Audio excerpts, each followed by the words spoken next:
this group. But yeah, these were commissioners from Appling County, Macon Viv, I mean, I watch all their meetings. You don't watch their meetings? that's right. That I haven't got that app. Okay. That's commissionmeetings.com. That's right. That's right. Chatham County, let's see, Henry County, Newton.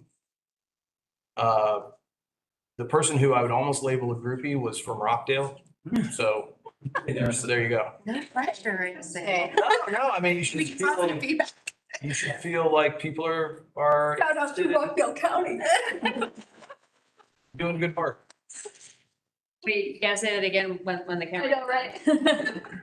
That's interesting because I've watched the meeting sometimes, the YouTube version before. Yeah. And I'm always like, why are there ads in the middle? No, I'm just kidding. But yeah, I'd be curious to know how many people watch it live compared to how many recorded, I bet our communications department could tell us.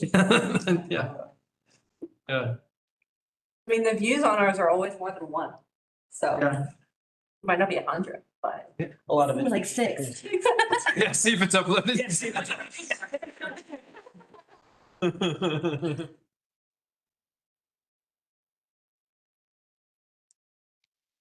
back and reference our Andor. I agree. Andor. I thought that was. Some of our best work. I know, yeah.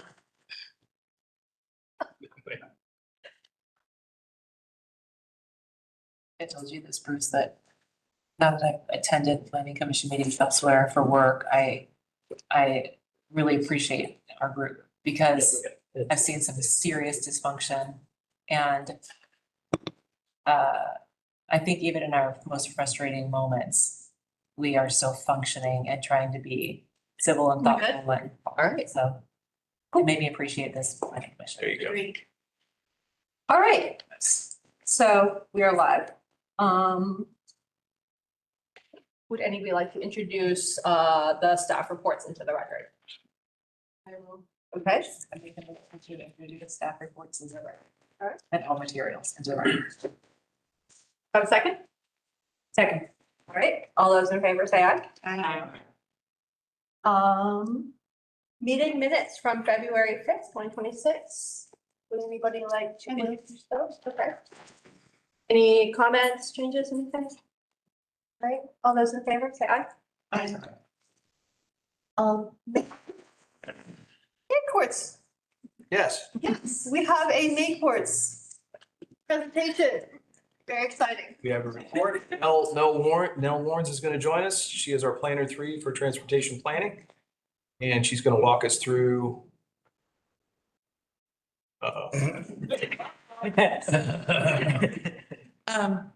Well, Mark might or might not get the visuals up. I just wanted to come and let y'all know that I've done a complete overhaul of our Maycourts website in the effort to make our transportation projects more visible to the public, get us up to ADA standards. It's the first time we have done a redesign since the website was put up originally. So it looks vastly different, hopefully better. When was the last updated? No, it's never been updated. When was it put online? Since it was put online? That's a good question. I'm gonna say that it looks early 2000s. Wow. Wow. I mean, it's been updated in the sense that documents have been added.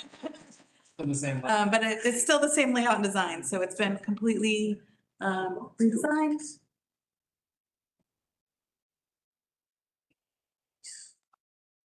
So this is what it's gonna look like with our new map, and you can see across the top, there's a banner with the different topics.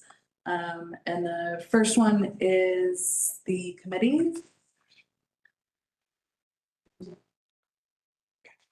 Good clicker. Yeah. It's okay. Just come up. You want me to stand up? Sure. Sorry, we are on. That way I can trip over all the Not cords trying to- and plug everything. Yeah. So it has all the information about our committees that meet, all of our agenda items and each of the items that, the documents that go with the agenda and our minutes are on there. They're organized chronologically so that they're easy to find. We have a GIS map that you can zoom in and find specific projects split out by bridges, intersections, and different road projects. Then we have our projects, both the ones that are going to be construction will start within 5 years, and then the ones where construction will be happening sometime in the future, more than 5 years. No promises on when construction will finish. And then also just to sort of round it out, I've also made a page of the GDOT projects that are happening in Madison, Clarke, and Oconee counties. And then also locally funded projects, for example, our new College Square, which I'm very excited about, is the first project, and then our T-Splosh projects with a link that goes back to the T-Splosh page so that you can get more details from their site.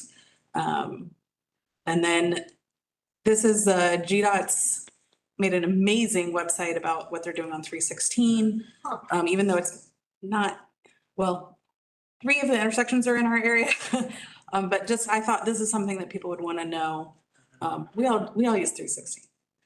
And then we've got a series of documents that we're required to post. So all of those are on there, including the archives for what we've done in the past. And then moving into, this is part will be continuously updated. We have our traffic counts. TPW is putting together a Vision Zero map that's going to be amazing, and links to our transit system. So this will be a series of resources of just various transportation, well, not projects, but resources that are available in the Madison, Clarke, and Oconee counties. And then I've got a section about us because everybody's always asking me what Maycourts is. So now you'll have the opportunity to go read about it and see all of the work that we do. So, but I'm really excited to get it up and running. And so there you go. Awesome. This is really great. Yeah. Now, would you mind spending like 60 seconds, just quick, like what an MPO is? And like, I know everyone can go to it, but every time we have this Make Courts item on our agenda, I always think like, oh, I don't think most of these people know what this is, but So what an MPO is? an MPO, the federal government requires every urbanized area that's over 50,000 people to have a metropolitan planning organization, which looks at transportation issues in that region. And so Maycourts is the Madison, Athens-Clarke, Oconee Regional Transportation Study Area. And so, so we do the planning for transportation while y'all do the planning for the land use. So it's kind of the division for that. So yeah, so we work really closely with both GDOT and with the Federal Department of Transportation. And we've been really lucky, you know, Nell's got a fresh set of eyes on this. We've always done well with meeting the requirements of GDOT. We're trying to go a step beyond. So to the extent that we can hit the mark all the time so they don't have to worry about us, that's great. But if we can start collaborating and adding some additional things and actually making it something that somebody wants to visit and is easier to understand, and showing the cross-pollination that happens across multiple jurisdictions, multiple departments, multiple planning efforts, all circling around the transportation issue. That's what I hope and I think this website's going to do for us as a starting point. Does it get linked from, I guess, the planning department page as well as being its own standalone site? Standalone. Okay, okay.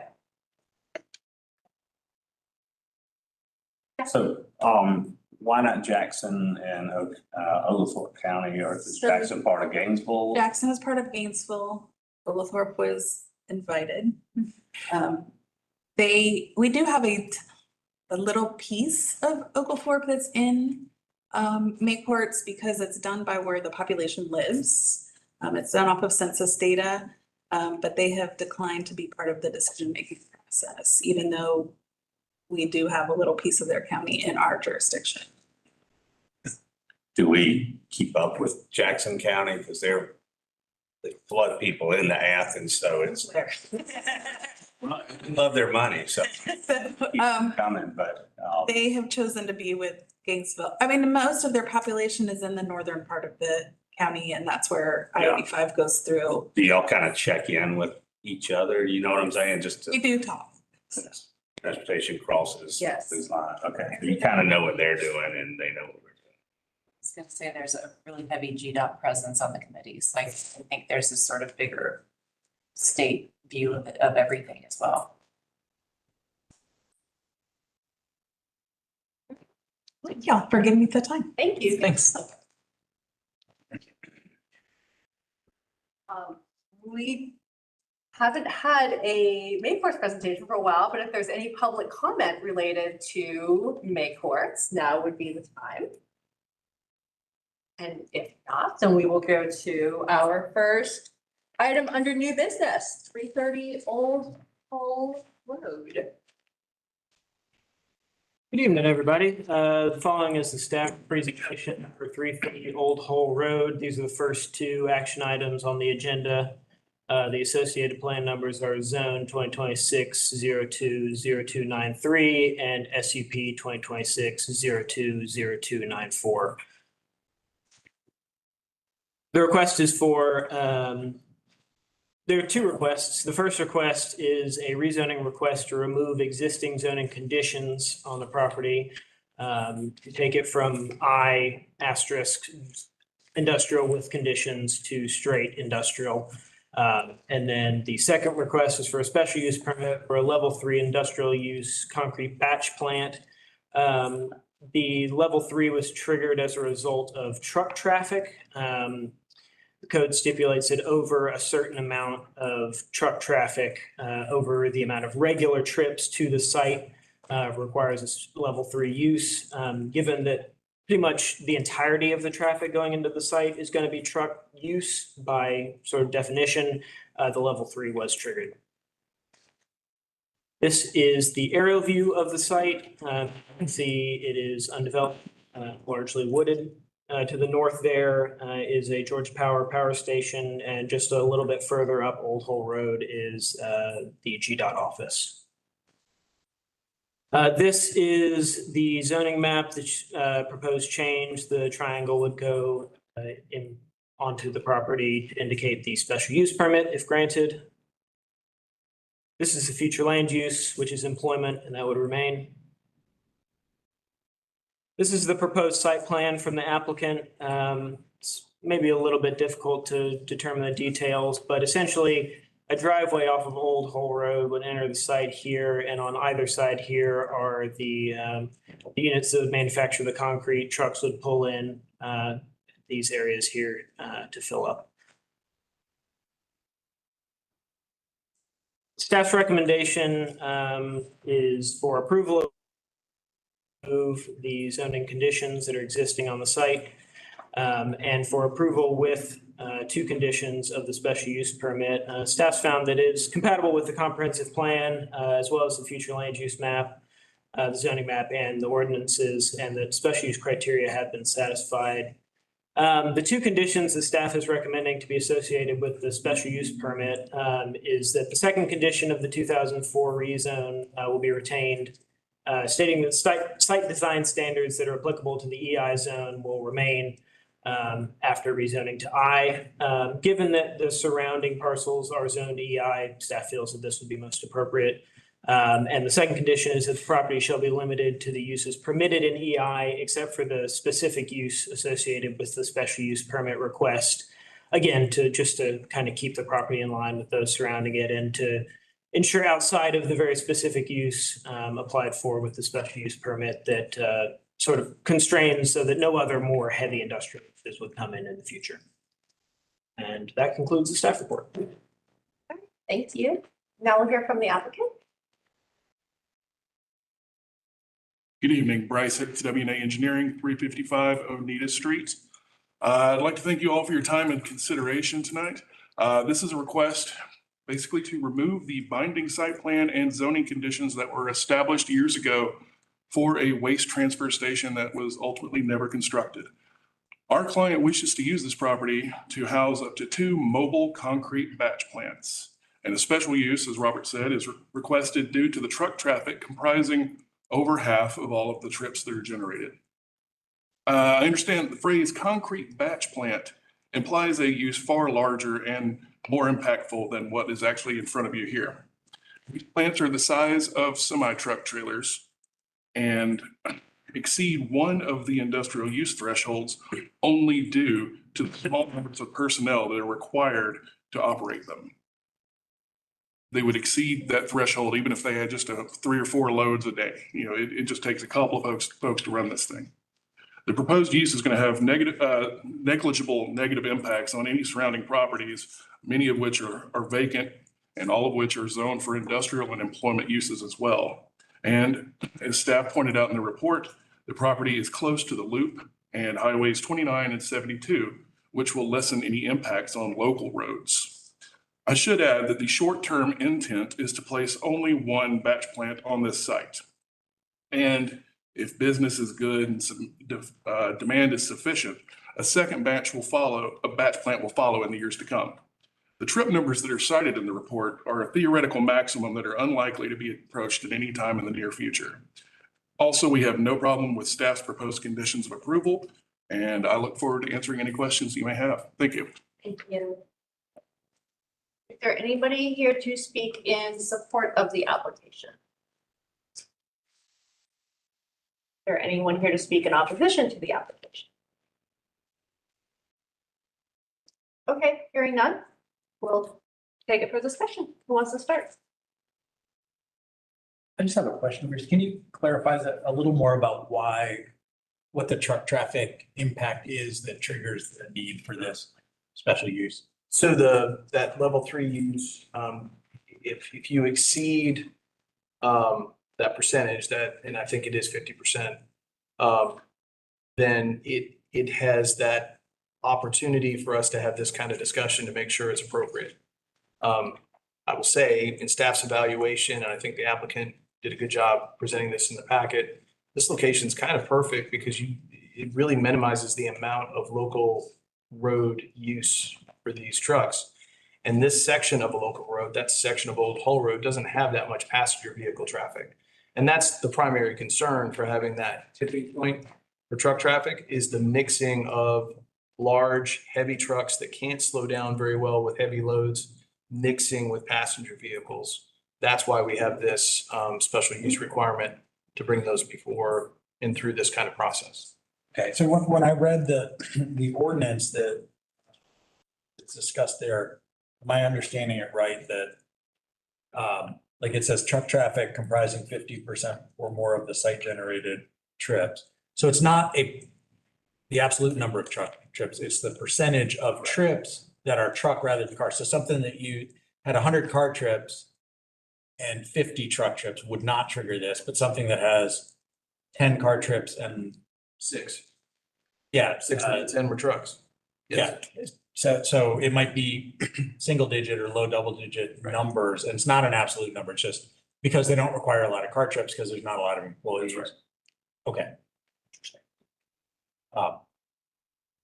Yeah, I mean, based on that understanding, I guess I'll just say this seems like a great location for a use like this, and it doesn't sound like the number is all that high. It's just rather that the number of personal vehicle trips is pretty low. That even puts this in front of us, but it doesn't seem like a high intensity use that would concern me in this location. So that's my thought. I tend to agree. I don't know that there's really many other places where this could go. And as the applicant said, Bruce reiterated, it's near major highways on the loop, so it does seem uniquely suited. Make a motion to approve with staff conditions. Okay, We have two votes. So the first motion needs to be in consideration of the rezone to remove the condition. Okay, So so that, I would make a motion to further rezone with the removing of the condition. Okay. And then we have to vote on that before another motion could be made. correct. Special use would be a second motion.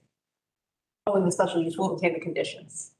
The special use would have the conditions come forward. So 2 motions, 2 votes. Yes, okay. So we've got a mover to remove the, Yes.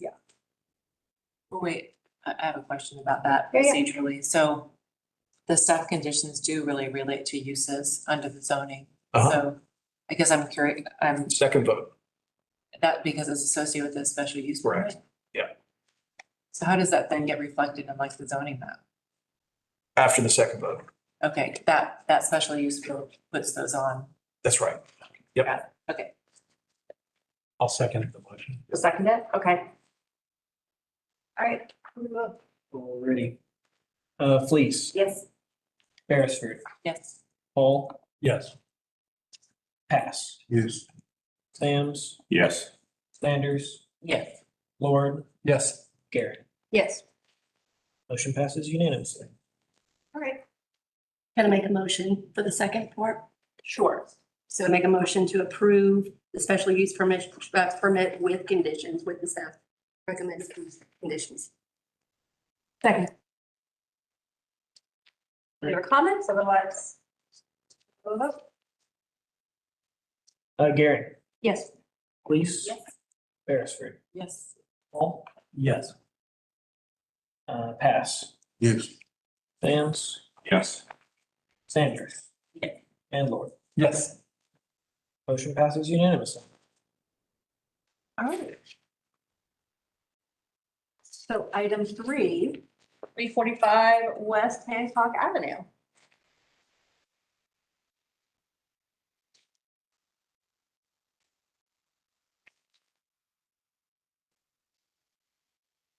Alrighty, the following is the staff presentation for 345 West Hancock Avenue, alternative compliance 2026-02-0313. Be quick. So the request is for alternative design compliance for in addition to the existing surface parking lot on site, as well as associated evergreen screening of the lot. This is the location in the southwest corner of the lot is the old YWCA building, which was built in 1913, and the existing surface parking lot with trees going down Pulaski. This is the current zoning of the property, which would be unchanged. This is the current future land use, which is downtown, which would be unchanged. This is the proposed site plan that the applicant has provided, showing that extended parking, which goes down further to the bottom of the lot here, and as well as some additional trees that would be planted along Pulaski Street here. Alternative compliance evaluate the following elements, that the request would result in public benefits greater than any negative impacts, that the request is consistent with goals, objectives, and policies in the comp plan, that the request is consistent with the attributes of downtown, and that the request conforms to the alternative compliance guidelines. Staff is recommending it is incompatible with the comprehensive plan, as well as the overall plan for downtown generally, which is generally quite restrictive on any additional surface parking throughout downtown. And staff takes the view of parking in downtown as a whole, as opposed to on an individual basis, just because area is very limited. So staff has found that there is larger negative impact than positive in this case. And overall is recommended to no. And that concludes the staff report. You? Now looking from the applicant?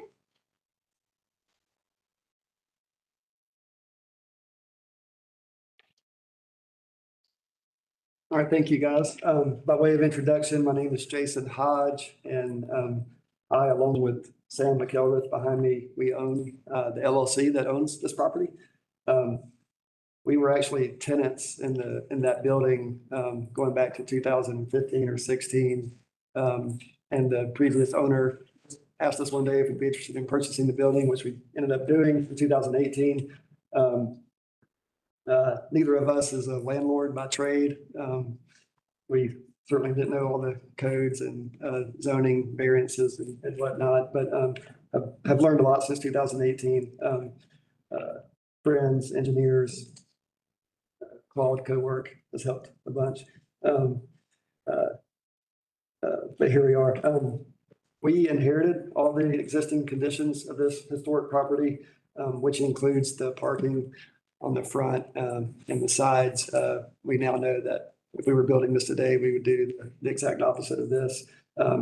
We actually occupy this building for our businesses, which have grown. Sam's company occupies the entire basement floor. Mine occupies the entire top floor, and then in the middle level, we have other professionals renting office space. We've made significant investment in this historic property since we've purchased it, and we did this to accommodate the businesses as they've been steadily growing. The parking lot is in severe disrepair, and that's our next major investment. So with our businesses growing, our preference is to remain downtown.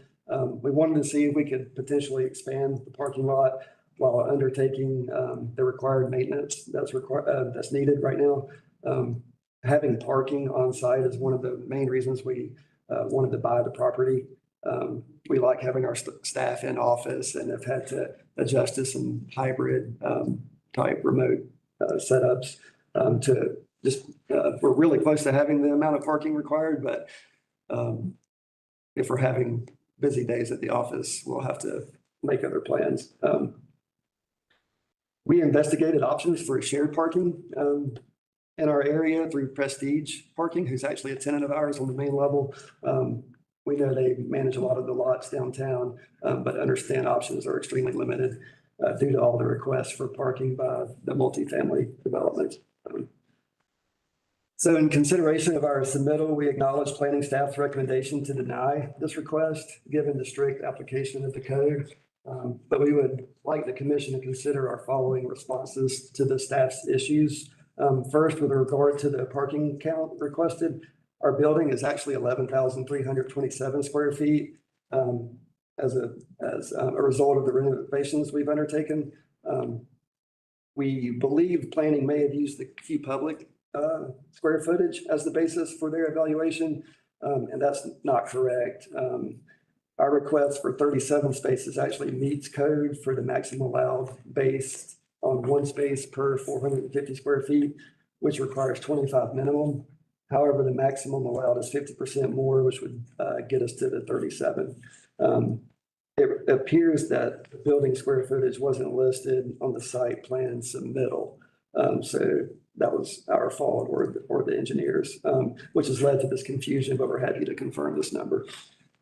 To clarify, we're not asking for more parking than code allows. We're simply seeking the amount of parking our square footage allowed per code. Second, we understand the impact of removing the existing water oaks, but unfortunately, there are no canopy requirements for downtown. We acknowledge staff's concern for the narrow landscape strip that we are incorporating between the back of the sidewalk, right-of-way line, and the proposed wall for the expanded parking. While this would be 10 feet wide, our waiver request would reduce this to a little over 4 feet. Staff notes that this is not code compliant for the proposed trees. However, these trees are not required by code. There is no street tree requirement in the downtown zone, only parking lot trees, which can be planted to meet code in other areas of the site. We are planting these trees voluntarily to offset the impact of the canopy loss at Pulaski and enhance the streetscape, soften it up some, but it's not required where staff has noted concerns. These are non-required trees on private property outside of the right of way. We feel like we should have the option to plant these trees if they are not specifically required by the code. We did review this with our arborist, Chris Hughes of Brookwood Tree Consulting, and he believes that it represents not only enough space for shrubs and ground covers to soften the wall, but also the trees we have proposed, provided the correct species is chosen. As it turns out, Chris just completed the tree survey of downtown for the ADDA and noted that many of the older trees in downtown have been there for decades, are planted in less open soil area than what code requires and what we are proposing. Third, staff noted the difference in the number of trees shown in the elevations versus the plan, and there is a discrepancy there, admittedly. The intent was to mix an appropriate medium tree for mass and canopy with a smaller understory tree. which would assist in filtering the view to the parking area. We're more than willing to plant the 7 total trees as shown in the rendered elevations and adjust the plan submitted for plans review accordingly. We would have our arborist work with ACC's arborist to collectively agree on appropriate species in this area. Lastly, staff noted that the sketches did not contain a scale and therefore couldn't evaluate wall height in the images. These perspectives were intended to illustrate the more visual nature of the wall and planning along the street. The wall height noted was intended to confirm that the wall would meet the maximum allowable height to meet the code requirements relative to offset. We have shot points and field measured for this condition and can meet the requirements of section 9-10-6 C.8. We are not seeking a waiver from this section for wall height or setback. I can provide a scaled version of this section for your review, which would be included in a plans review submittal for confirmation. Equally important is the traffic engineer's concern over the location of the existing driveway, also that we inherited. As you know, it's been there for some time. We do not anticipate that the additional 7 spaces would have a significant impact on this condition. However, we would be willing to consider moving the driveway as part of this project if the commission believes this is necessary. We have the room along our frontage to meet a 50 or 100-foot offset from the intersection, pending further evaluation by ACC Transportation Engineering. In closing, we respectfully request your consideration of our proposed improvements. We're local business owners who have been investing in downtown Athens, and the additional parking would definitely help us with our operations. Our request is to approve the expansion of the parking lot along Pulaski Street and the resultant landscape strip as shown or as modified tonight by commission. We understand the plans are intended to be binding, but also acknowledge that some changes per your comments may need to be required. I think we can work through these in plans review if they are minor. However, if we need to revise and return the commission to address your comments, we're happy. That is all. Thank you.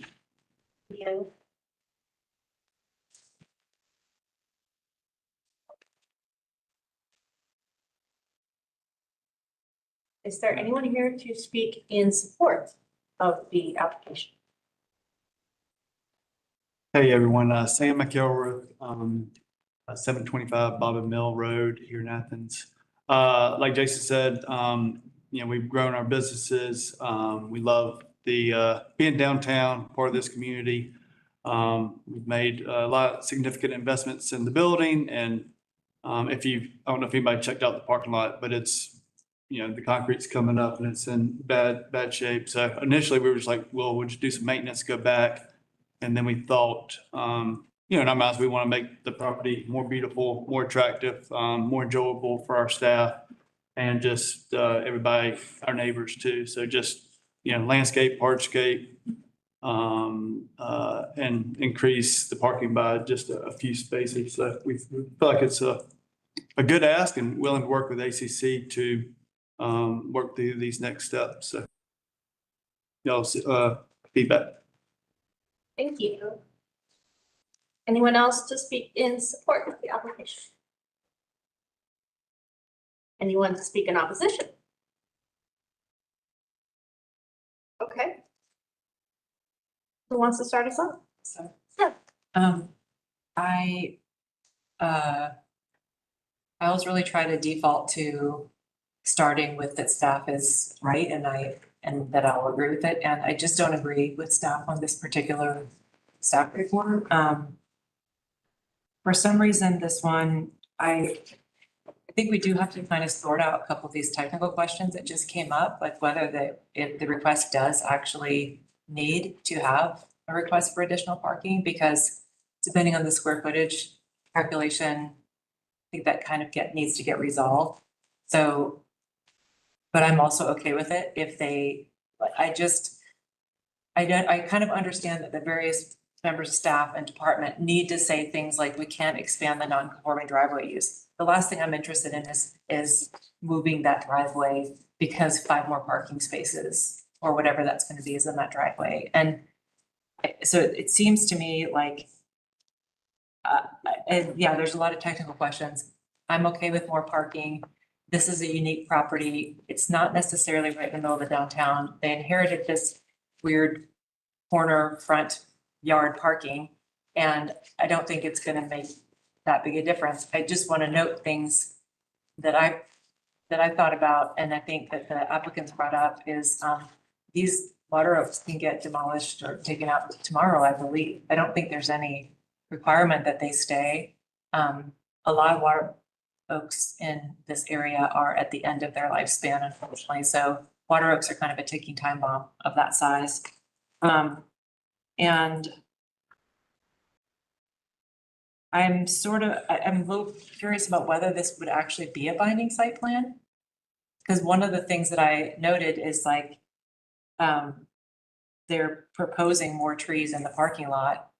And that's nice, like, there's some things that are proposed that are nicer than what's there now. And having just gone this afternoon, is like, driven on the parking lot, it is like crumbly. And I guess the last thing I want to say is that when I was reading through staff's concerns about this not meeting the goals of the comp plan, I felt like they're kind of choosing which ones, like part of our comp plan is also like viable downtown businesses and historic preservation and things that promote that. And to me, both of these do that. I think we need to encourage uses downtown that are not student housing.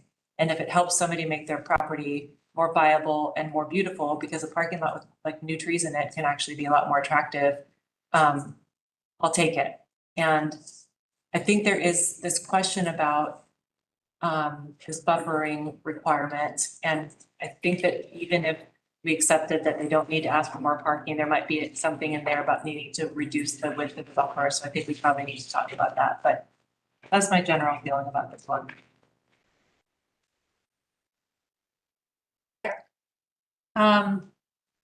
So my general feeling is that no more surface parking downtown is the line that needs to be held. Even though this is small and even though it is a completely reasonable thing to ask for, but I also agree with Sarah that the technical questions, I'd really like to hear staff's response to what was brought up with regards to the what the applicant stated. I would like to hear that resolved before getting much further into it.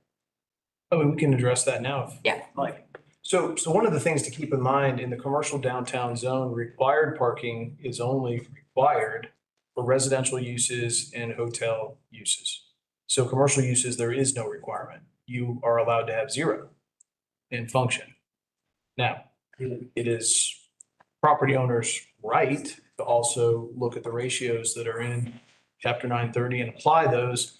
And if they are going to do parking, use those ratios to determine a number. But I just want to make that really clear is there's the ability to have zero. So technically, as long as we're talking technical standards, zero is legal. Any increase, we would work through using a ratio. Now, if the square footage, if there's some deviation in square footage between that was reported and that's actual, especially if there's been renovation work that maybe freed up some space, we can certainly run a new number off of the most accurate amount. That's fine. The ratio that was used sets the minimum for that particular use, but again, understanding the minimum is actually zero. But for that use, you would come up with a number and then you have the ability for a maximum to go 50% above that. So is that, I'm not sure if. So the square footage, the parking space per square footage calculation is not the relevant one, like it's a maximum, right, that we're dealing with here? And the maximum is set by the square footage of the building? So the square footage of the building for that use, so an office use would have the ratio of 1/300, Okay. right? And so what I heard. And that's how you're getting to 450, is if it's 1/300 square feet and you go 50% above that, that's how you get to. Correct. Okay. So Actually, what I heard the applicant say was 11,327 square feet. divided by 300. That would be 37 spaces. Rounded up to 38. To meet that minimum. If they were using that ratio, but I just want to be That's a clear, that's, minimum or a maximum? that would be the minimum using the ratio. 1 per 300 is what I did. So that gets you at 38 and then times 1.5. The max that they could have is 56. So they don't need to request this first request? Is that The more key learning? here is the placement between the building and the street. It's not the Landscape number of buffering is lots. the reason why they would need alternative It's the compliance. placement, it's not the number. So, between the building and the street and the cause and effect of that with the overlay is why this is in front of you for alternative compliance. And if I'm missing some detail on that, gentlemen, please help me out. Yeah, there's no allowed parking between a street and a building in commercial downtown. We also had the question about retaining wall, because that is an aspect of the overlay that has to be regulated as well. The height of the retaining wall, there is a setback for height. What I heard the applicant say tonight was they'll meet that. In looking at just kind of the grading on the site, in order to meet that in this placement, maybe challenge, and if it's going to be addressed in plans review, then so be it. But it may end up with that parking lot doing this to hit to the retaining wall that's capped at a certain height in this location. If this retaining wall starts to move any further inward to the site, the parking doesn't work because they have to have 24 feet of backup space. Bruce, am I allowed to hand out cut it or not? If there's a question from the planning commission, they can call you up. So the question was about technical issues? Yeah. That's fine. Does that help? Yeah, I would like to see what you got. We did, Josh Coons, he's our civil. Everybody, but he does. Is it the imagery you say? Oh, something, okay. Yeah, this is, I don't think we have the that. concern is like from the sidewalk, it gives just kind of a visual of the height of the wall. Yeah, so before you hand that out, we need to vote to accept it into the record. I make a motion that we accept it into the record. Second. All in favor? Aye. All right. And we get copies made real fast so everybody gets to see it at the same time. I don't like looking at something. We can share. Everybody can see.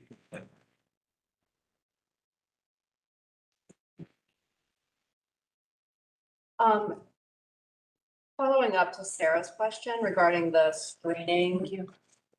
Bruce, so is right now there's the trees there. So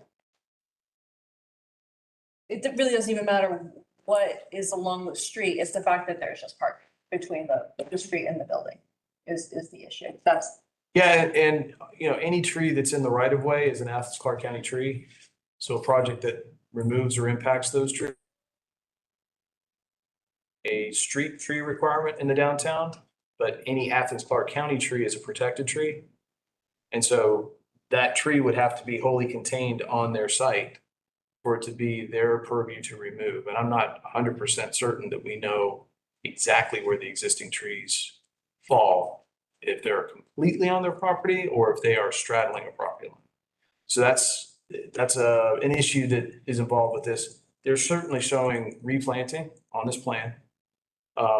If this plan were approved, I think, Sarah, your question was, is it binding or is it not?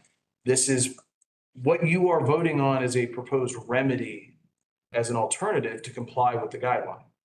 That's the alternative design compliance. So what's depicted is their suggested remedy, and it would become the expectation moving forward.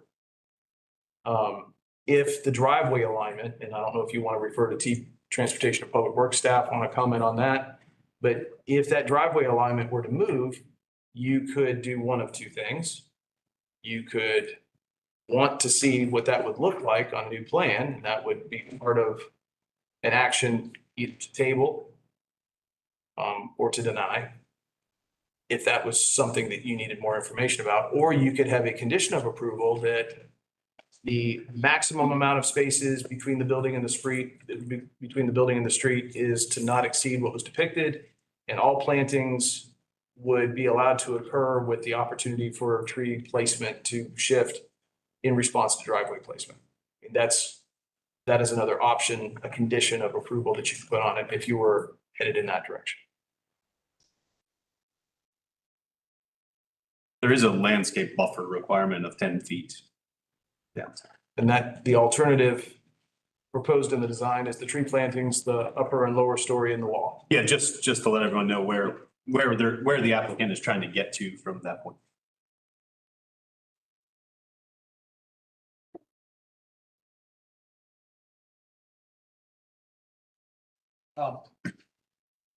So I think I'm inclined to agree with what Sarah Beresford said, that, although I'm very sympathetic to Sarah Herring's point about no more surface parking downtown being important, we don't generally, it's not allowed as a primary use downtown, but as an accessory to an other use downtown, it is allowed. And I think the no primary use is very important. A dedicated parking lot is not what we need downtown. Accessory to a different use, it's okay. And I understood from the applicant and from looking at the report and everything that if the building was up at the street, like most downtown buildings are, and the parking was behind, they'd be allowed to do what they want to do here. It's just that this particular historic building is not situated in that way on the lot. That's not their fault.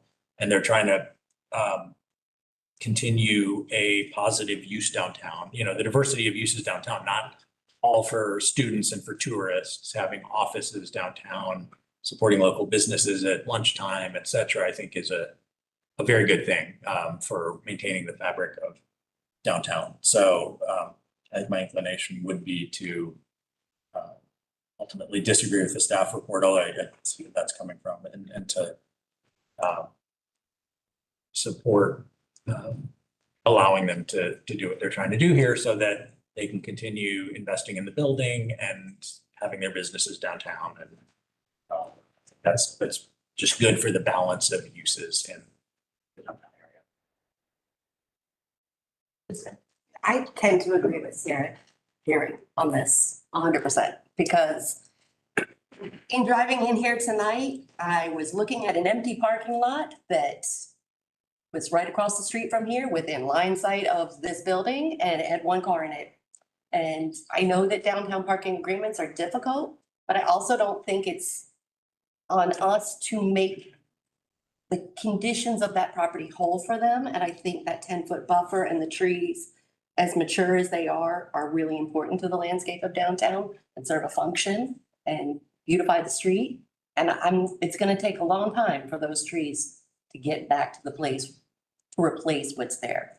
So I'm inclined to support staff on this. Sarah. Also, I haven't heard anything, and if I missed something, please let me know. I haven't heard anything to suggest that, and like y'all have said, it is a very small number of parking spaces, which is a very large amount of the street frontage relative to the parcel. It's a very small number of parking spaces. I haven't heard anything suggest that the existence of these parking spaces is make or break for the viability of these businesses. What I heard was when it's a really busy day at the office, it can get a little tricky. I didn't hear anything for the absolute necessity of this change to our downtown streetscape. You go ahead. Okay. Oh, I was just gonna say that I tend to agree. This seems to be more of a convenience for the applicant than provide any sort of public good. So I think personally, I don't like the change in aesthetics. So I think without more of a benefit, I would have a hard time supporting the change.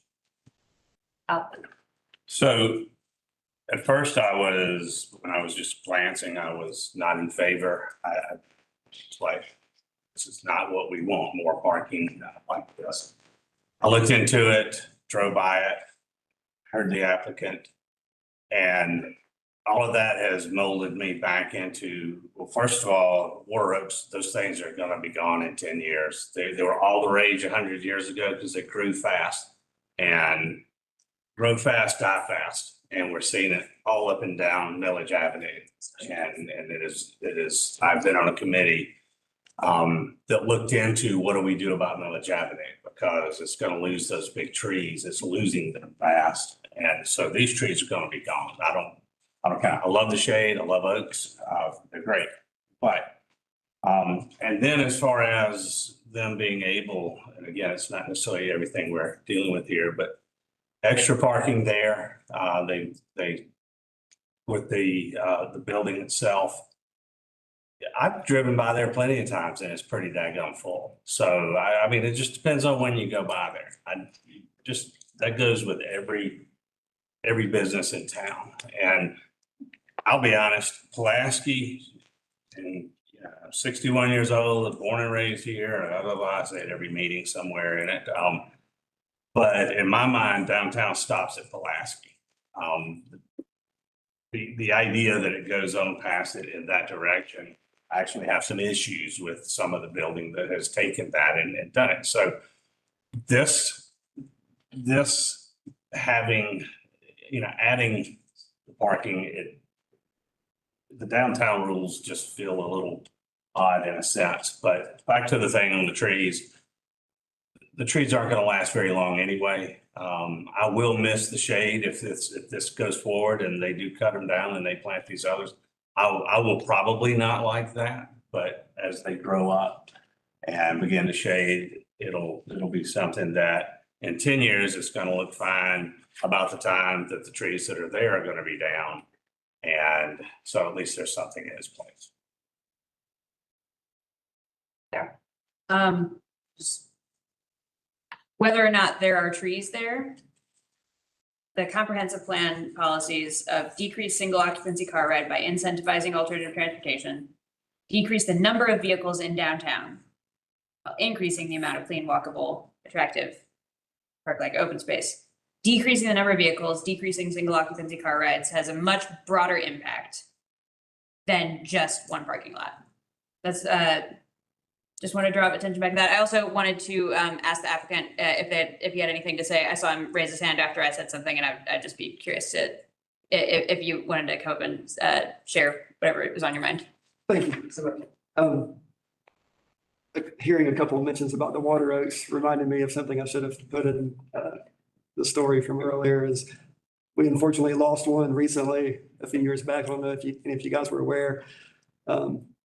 A gust of wind blew it over on top of 6 of our employees' cars and caused them great hardship in the way of deductibles and all the other inconveniences that caused. So there's a little bit of concern around the remaining water oaks. We didn't want to I think we can go cut them down tomorrow if we wanted to, like Mr. Beresford said. But we like them too, and to replace those, we were like, let's replace them with trees that we're seeing in other parts of downtown. So we're very passionate about having our place, fit in with downtown, hopefully suiting the needs of our local businesses. So thank you. It's interesting. I know I may not get a vote in this, but I'm not gonna lie, I'm totally on the fence about this, because on the one hand, I agree with Sarah, we make so many concessions to cars. We spend so much infrastructure on cars that it's starting to boggle my mind. And so many just accommodations that we make for these vehicles. I'm not a fan, especially downtown, where you shouldn't be driving your car downtown and parking it there all day if you're lucky enough to work downtown. At the same time, I do understand about Water Oaks, this part of the parking lot. I mean, it is a rustic looking parking lot, no offense. And any of those trees could fall down. So if they're gone, now we just have this sort of hole of space. What I think is interesting about it is the one place I have pause in is that it's almost like when we see something from the hearings board where it was the weird topography of a space that forced a thing. In this case, it's just the building for 100 years or more has been situated on that site in a certain way, and switched over, all of this would be different. So it's a weird situation with the history of the lot. Sarah. If this is denied and the water oaks had to go down or should go down for whatever reason, they could plant more trees. Like if that's, I mean, it does sound like, having a beautiful space, having trees is important to them. There could be more trees in that space. And I think I was just gonna say kind of the same thing, that like, yeah, the trees, it's the loss of that whole kind of buffer area that would be more impactful than the trees themselves, I think. Alex? So I will say, and I get what you're saying, we're trying to have people drive less, walk, whatever, but not drive. I live on Timothy. If I'm asked to come to a meeting, how am I gonna get there?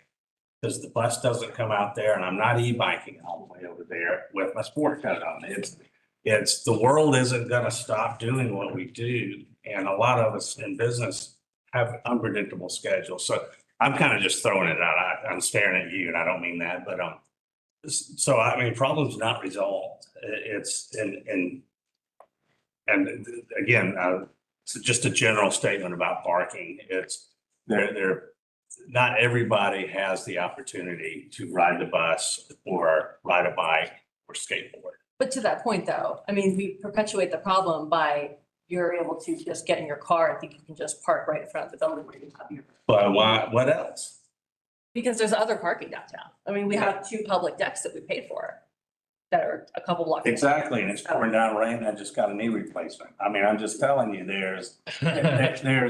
there's situations where my mother at 89 years old is not parking there, and if she has to go do business with them, she is driving very well, but she's not walking 7 blocks. And so I guess what I'm saying, this is not pointed, I want to back off of this because it really is a whole different discussion, but yeah. And so, but I think taking it out on this where at least, the result of the trees coming down could mean there's a parking lot going in, which is a little higher and not down low where it's more in our face. So I'm just throwing that out. Is there any historic protection on this building? I understand it's a historically important building, but if the businesses have to move because they don't have the parking that their customers need, then, and they sell it, there's no protection on the building, right? There's no local designation, and it's not part of the Western Downtown Historic District. Okay. Oh, sorry, I was just, who's talking? Are we saying that there's if we don't make this, this concession, that we could lose the building? Who's saying that? I haven't heard anyone say that, but I'm just wondering, if you think that office uses in downtown are a valuable contribution to downtown, then facilitating their ability to keep operating there seems like a public benefit to me. We kind of want to move away from that subject, but I just want to point out that if we were really committed to not having more vehicular traffic in downtown, we wouldn't allow all the structured parking that goes underneath with the student housing developments. I just think I think that we as a commission, I brought this up before, that we have a tendency to get really focused in on these small things, and then we'll see an application that's for a 10-acre parcel and we kind of don't beat it to death like we're beating this one to death. I think we sometimes, these smaller applications invite heavy scrutiny, and I know downtown parcel is different and it is important, but I don't really think, I'm sort of piggybacking on what Alex was saying, that I also would like to build less of our cities around cars, but I also don't think that 3 or 5 or 2 or whatever extra parking spaces is gonna matter to that. I don't think that's gonna I kind of affect think the that's, balance of the problem one way or the other. It's a very small number of spaces. yeah, which I think is an argument for and against in a way. To me, that kind of feels like a small benefit for something that would be a bigger loss. Yeah, Because there's, I mean, I think in all, I think there, to your point about why do we spend a lot of time talking about these little ones, I think, downtown and parking are trigger words for lots of discussion. And, yeah, I mean, overall, I kind of think there's a lot of parking downtown already. And if you're a business downtown and somebody has to walk a couple blocks to get to you, I don't think that's unreasonable. There are offices downtown that don't have any parking. I'd like to make a motion to recommend denial. Any other discussion? Is it, what is procedurally, what is the type 3 procedure, right? So what does that mean? We're recommending an action? Oh, yeah, yeah, you're right. Motion to deny. That's what you used to. Jen, are you still? Okay. Any other discussion? Otherwise, we'll do a voice vote. Roll call, sorry. All right, the motion is for denial. Garen, Yes. Please, Beresford. No. Hall, No. Pass, No. Sams, No. Sanders, No. and Lord. Yes. Motion fails 3-5. We need another We motion. have to make it. We have to try this again. I can make a motion. I wanted to, before I did that, just ask staff if there's any kind of, are all the concerns that you all have technical standpoint dealt with in plans review? Like the retaining wall issue. Yeah. And yeah, Okay, and so other than that, we're just totally going against staff's recommendation, is there any, I guess well, I just make a motion, we approve, that's all. I think I was trying to just see if there's any like condition around that would be important for us to make, but I think I'll just go ahead and make that motion. I'm about to second it, but I did have the same question about conditions. Is there any condition from the staff standpoint that would make an approval, more manageable, or does the plans review process enable staff to satisfy whatever other concerns may be? I think plans review is gonna iron out the remaining specifics of how this actually gets built. So no, I can't think of a condition, especially, hearing the discourse here, I can't think of a condition that would be helpful for staff to help navigate a motion for approval, no. Second. Any other discussion? Otherwise, we roll call. Motion is for approval. Garen. No. Please, No. Beresford. Yes. Hall, Yes. Pass, Yes. Sams, Yes. Sanders. Yeah. And Lord. No. Motion passes 5-3. Think what's happening now.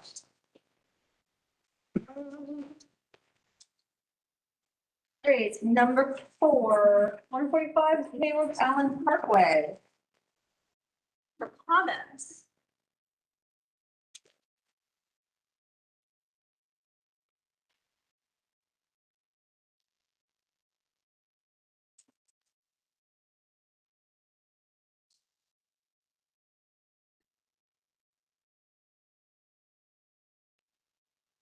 Click on, thank you, on the presentation screen.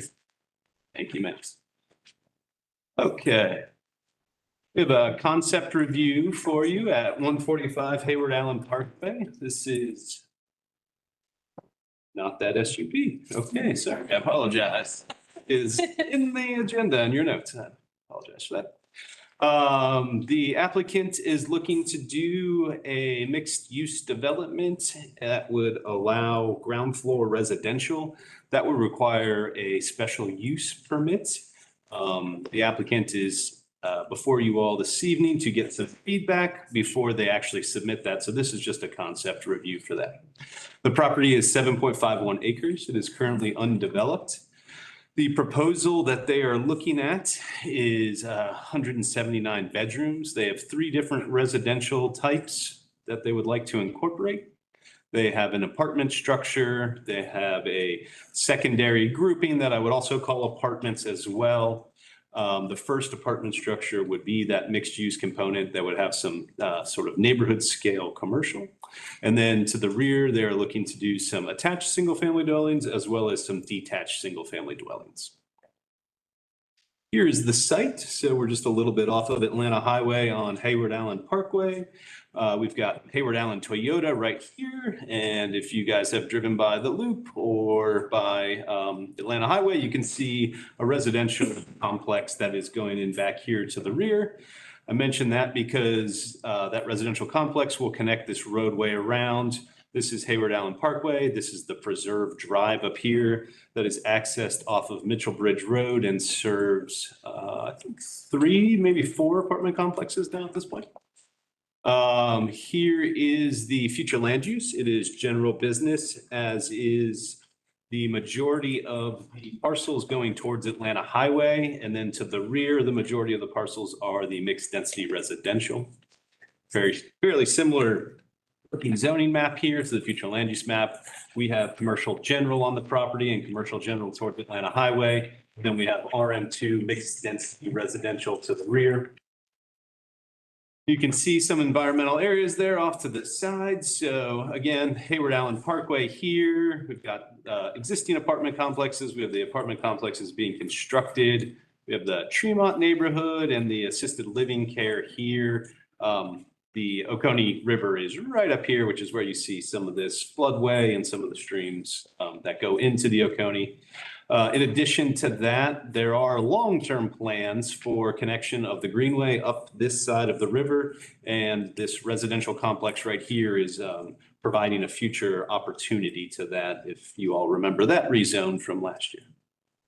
So we did just get a narrative of the concept here.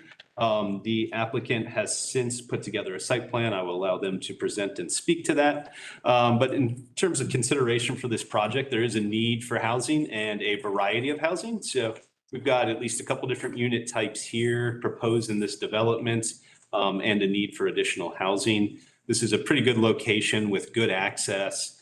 It has the multifamily projects around there to the rear. The potential of some small scale neighborhood commercial in here could serve some of those projects as well. If that's a small convenience store, grocery store, coffee shop, that type operation. Right there, we've got Atlanta Highway out at a signalized intersection. So good access onto one of our major thoroughfares. If you go around to the rear, you can connect to Mitchell Bridge Road. From Atlanta Highway and Mitchell Bridge Road, you can get to the Loop and Epps Ridge Parkway rather quickly from this area.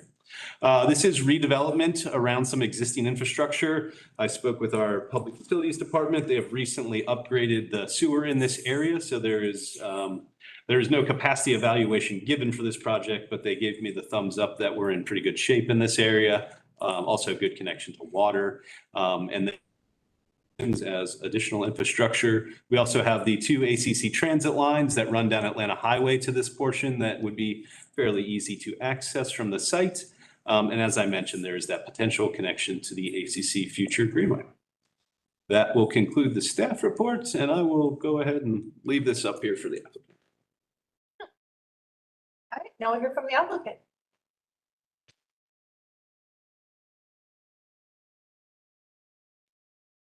Hey, Logan Waters, 840 Cleveland Road. I just want to briefly go over some of this. We went in for the conceptual review because we were hoping this could be a more collaborative effort with y'all, before everyone spends a lot of time, going in a total wrong direction and it getting tabled. So that being said, the client I'm working for, they think this would be an area that'd be well suited for some full-time residents of Athens-Clarke County. The unit mix type that we're aiming for would be attractive to people looking to downsize or possibly empty nesters. We are looking at adding in some active amenity prospects into this layout. This is very conceptual. We have a couple design challenges we're still trying to work through. But every concept plan we've done so far does have that central green space that we really like, as well as a small commercial component that's really designed just to support the residential side. As Mark mentioned, there is a greenway opportunity connection here. So we think that would fit in well with the target demographics that we're going for. And, you know, everything on Epps Bridge, the close proximity of shopping, stores, restaurants, we think that would fit very well with who we're really targeting. So as shown, we do have a few multi-story buildings and adjacent to some townhome styles, as well as a few detached. We're hoping to keep all three types, but obviously we're also focused on the amenity package we can offer here, making it suitable for our target demographic. So just want to reiterate, it's conceptual, but we were hoping to get some feedback from y'all as to if you feel it's appropriate for this area, or maybe some things that you would like to see differently, so we can work together as we move forward. I think that's really about it. I did want to mention a few waivers that we might end up pursuing once we get further along. Conserved canopy might be an issue. Right now, the site is pad graded. When they originally built the car dealership, the northern corner on the screen is the only portion that's currently wooded, and that was a topsoil stockpile. So it's just scrub pines and everything.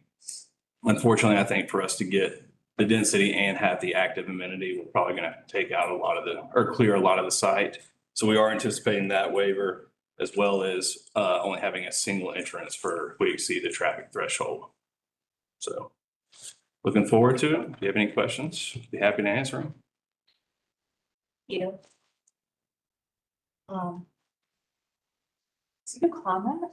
Comments, not first. Sorry? You'd like a public The comment? aerials. Yeah, we would. Yeah, okay, all right. So is there anybody here to speak in favor of the proposal? Or anyone here to speak in opposition? Okay. All right, comments? Who wants to start? Yeah. Seems like a great site for some housing. I was looking at the zoning map and everything to the north of it is zoned RM2. So it's kind of the transition point between the commercial zone stuff and the RM2 stuff behind it. It's surrounded on two sides by a bunch of RM2 land. So having a bunch of townhomes and apartments there seems very sensible and consistent with the adjacent existing zoning. So, yeah, I mean, I think it seems like a fine idea, and I have no problem with the ground level. It's not like a corridor. Ground level residential there seems perfectly sensible as well. And I take it that the reason the applicant is not just saying like, can we rezone to RM2 is because you want to do some commercial. Is that correct? Yes, we'd like to try and honor the existing zoning if we can, and it fits with our overall goal as well. So we thought a special use is appropriate. Yeah, just in terms of the general concept, it seems like a very good use and an appropriate level of density for residential there. Medium density residential makes a lot of sense.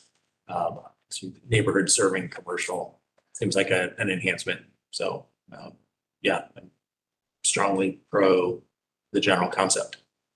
There, yeah, with regards to the ground floor commercial specifically, it definitely makes sense in that location to not have the full requirement of the zoning. And the fact that they wanted that they want to try to do some ground floor commercial there seems like a great opportunity for something more small scale, more neighborhood centered.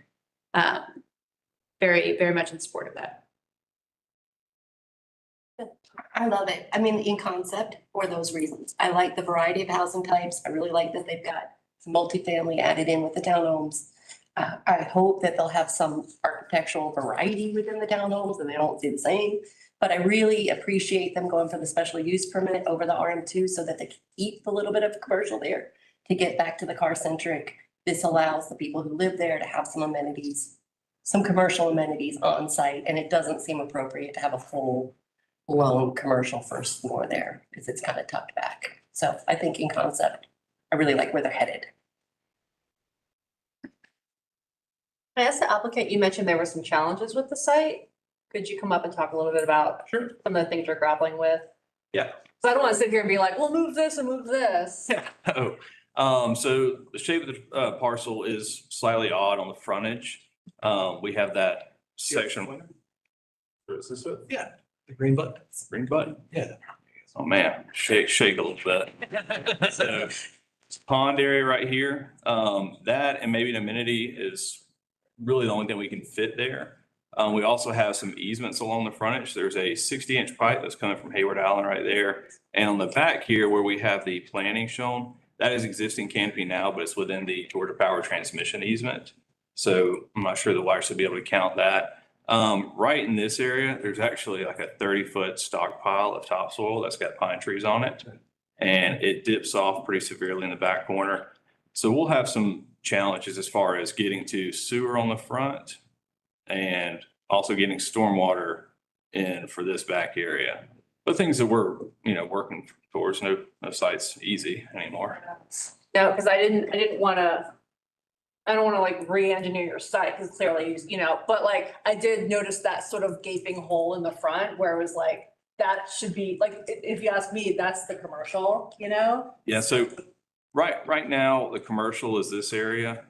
And we've actually toyed with the idea of having some commercial more centrally located because it is going to be supportive of the neighborhood. We don't anticipate a ton of traffic coming off of this bridge just for a coffee shop. So we have thought about maybe incorporating it into that central piece and including as a mini package there that's geared almost exclusively for that area, but people can still come, from the neighboring developments as well. But yeah, this is the low side for the majority of our basin from a stormwater perspective. So we do have to have stormwater down there. And we also have existing utilities such as sewer and storm pipes there as well. Yeah, I mean, not gonna lie, like I would discourage you from putting the commercial in the middle of the development only because there are so many other interesting developments around there. I could see it being a spot for other people to. Yeah. For dogs too, or stuff like that. So it could be if it's closer to the outside like that, it becomes a little bit more accessible to everybody. Right. And, this is our parking will be right here and then also down here. So when I say in the center of the development, I think more along the frontage still, but maybe it would just be a small, we have to have angled parking if we were to do a public or private street, which I also would like to discuss. We are going for more of a community alley type approach. And right now we have to do 50% fronting on a public or private street. And it makes it really hard to fit with some of the concepts that we're doing from a housing type. A lot of these flats you see, they're either 1 or 1.5 stories and we're anticipating having a garage. So it makes it a little bit more difficult if we have to do a full streetscape for that. And it really detracts from the central open space that we want to highlight. Yeah, I mean, I'm just speaking for me personally, when we've seen plans come before us that with like tons of alleyways that are trying to get, like that to me is a bit of a red flag. Like, I don't mind a little bit of alleyways here and there to serve a purpose, but if the whole purpose is to just kind of like maximize the square footage around it, that to me is a bit of a problem. And yeah, as far as the actual buildings, I just know just aesthetically, when you just start seeing driveways and garages rather than like entryways, like when the garages are like the focal point of everything, that is a little bit of like a red flag for me, but that's more aesthetic, not necessarily. Like, I don't mind in general the first floor residential and having the commercial pushed out to the frontage like that. In general, I think it's great. Anyway. Yeah, Yes, I'm sure. Okay, anybody have another question? I wanted to ask about your target audience. I think I read in here it's 55 plus active adult. Is that Yeah, what so you're headed for? they're not actually ready to commit to a 55 plus because that does come with some other restraints that we can't. It's hard to say at this point if we can meet that. But just with the unit style and unit mix we're offering, we're not intending on students being here. It's intended for full-time residents, and the perfect full-time residents would be an empty nester, someone who's aging, wants to live in Athens and still have a sense of community, but be close to town. Any clear? A couple of questions then. Will these be units for sale, some for sale, some for rent, or what's the, So, what y'all anticipate? I can't commit to anything, but preliminary discussions have been this is going to be a for rent community, which we found is apparently is attractive to a lot of our target demographic because it's less responsibility for them. You know, common maintenance of all grounds.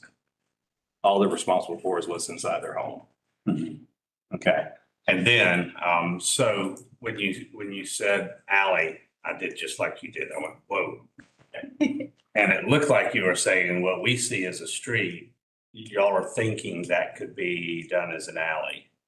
So is that what you did say? Well, so we have a requirement that we have to have 50% fronting on a public or private street.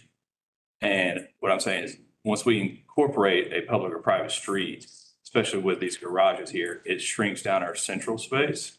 And we've already got some clever ideas. You know, these buildings actually have parking under the first floor. Again, this is all conceptual, but, you know, ways that we can maximize our efficiency while maintaining a smaller footprint. And then also give them the green space that they, you know, is so attractive for so many people these days. So I tend to agree.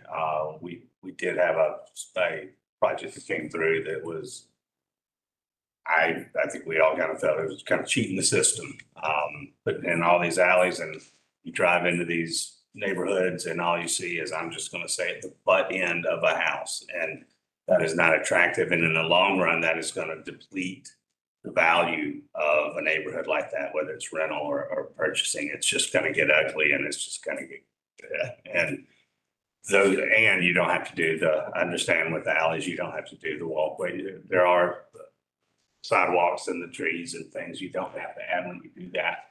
But I think it harms the neighborhood in the long run. Somehow, I mean, alleys where alleys should be are fine. When alleys are the main street and main way to get places, that tends to run negative, I feel like, here. Yeah, well, I just want to clarify, and I don't want to get too deep into design specifics, but, you know, in the instance I'm speaking of, right now, we have houses fronting, or garages fronting on this road that's going to be public or private.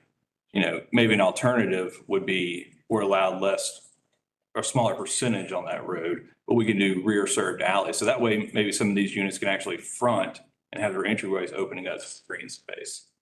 So when you see the butt end into the building, it's really only people going to park their cars. And then the main focus is actually towards the communal side of the development in the center. Yeah. So Again, it's a slippery slope in a sense that I see what you're saying, but with the green space and all, it's still just kind of, you're just driving down a road to your house and you're just seeing this, and when it's unattractive. Curb appeal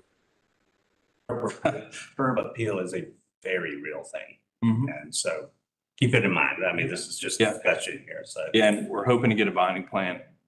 I think April is our intent, but it may be the following month, just depending on that. And staff's been awesome helping us along so far. Monique, did you have a question? I did. It looks like there's one entryway into the entire property. Is that what I said? Yes, that's correct. Okay. And then the other question is that bottom right section, is that a retention pond? Down here? Yeah. Yes, that is a retention pond. There's a sewer easement right here along this property line. So it'll cheat in a little bit. But again, we know it has to be there. The exact layout we haven't done yet. Okay. And is this a gated property? There's been no mention of gating the property. And since we're having that neighborhood commercial component, I don't think that's a goal. All right, thanks. Mike? Yeah, I just kind of want to go on the record as saying that I kind of generally support it. And, I think it's a good location for something like this. And I also don't have a problem with doing away with the ground floor commercial. I just had a question, either for staff or the applicant. Just to the north of this property, it looked like it was 66 acres of RM2 on one parcel. And did I understand you right that that's being developed? We have a design that came before planning commission, and it continues Hayward Allen Parkway, and it connects to the Preserve Drive. Okay. Under construction. So Yeah, that rings a bell. So there's a proposal in the works, in the development pipeline, but nobody's moving dirt, anything, or is it? Vertical already. yeah, Yeah. Oh, really? I didn't know that. It's happening. Wow. How about that? 2025 aerial shows it as a forest right now. Yeah. So do you anticipate, like the commercial being designed to be supported by that? Other residents, not just yours? That would be the hope, but the commercial space is also gonna be controlled by whatever rental company takes over. It'll just be ground floor spaces for lease.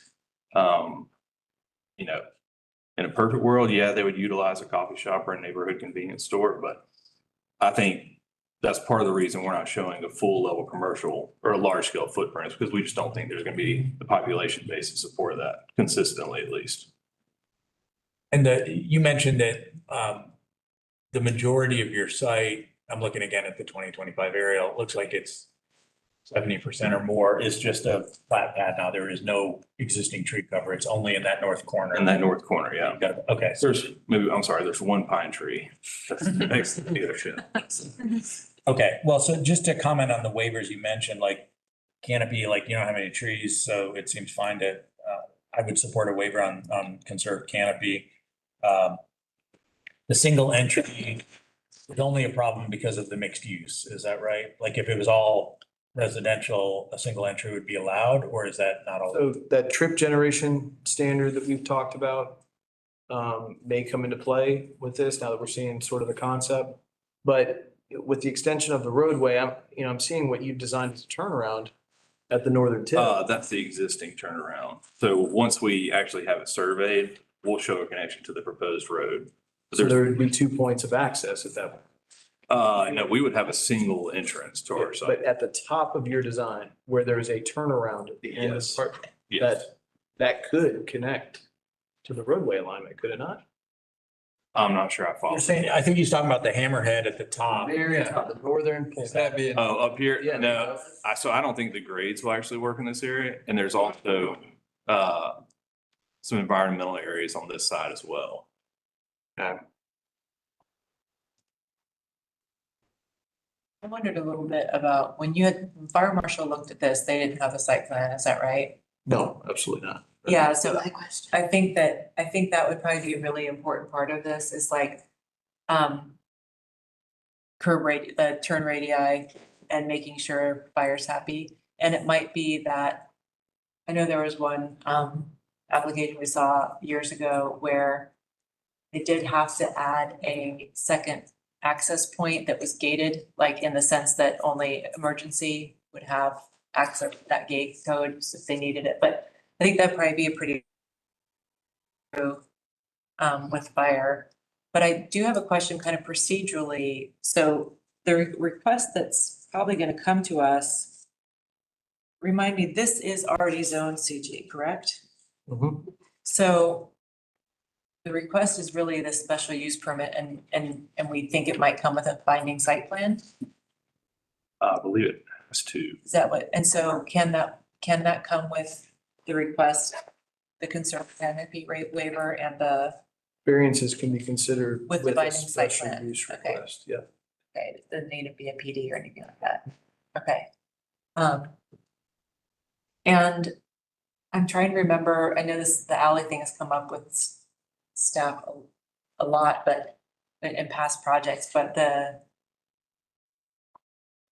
with the approval of the site plan kind of take care of some of the other, like the issues of frontage and does that just not apply when you're putting these residential units on CG zone land? Like, That, so variances can be requested. So if the applicant was seeking relief from that standard for how many have to front onto Yeah. a roadway or a internal roadway design to public standards, that could be a request with a Okay. special.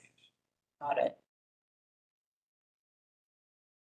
Yeah, we always want to see diversity of housing typology, so that's great. Like, that's definitely what I want to see. I think it's a fantastic place for a coffee shop or something, because there's so much residential back around there being developed, so that would be cool to have that. Yoga studio, something like that would be good. That'd be very cool, yeah, so you could see that a small amount of commercial could be supported there. I can see how you wouldn't want to risk too much of it.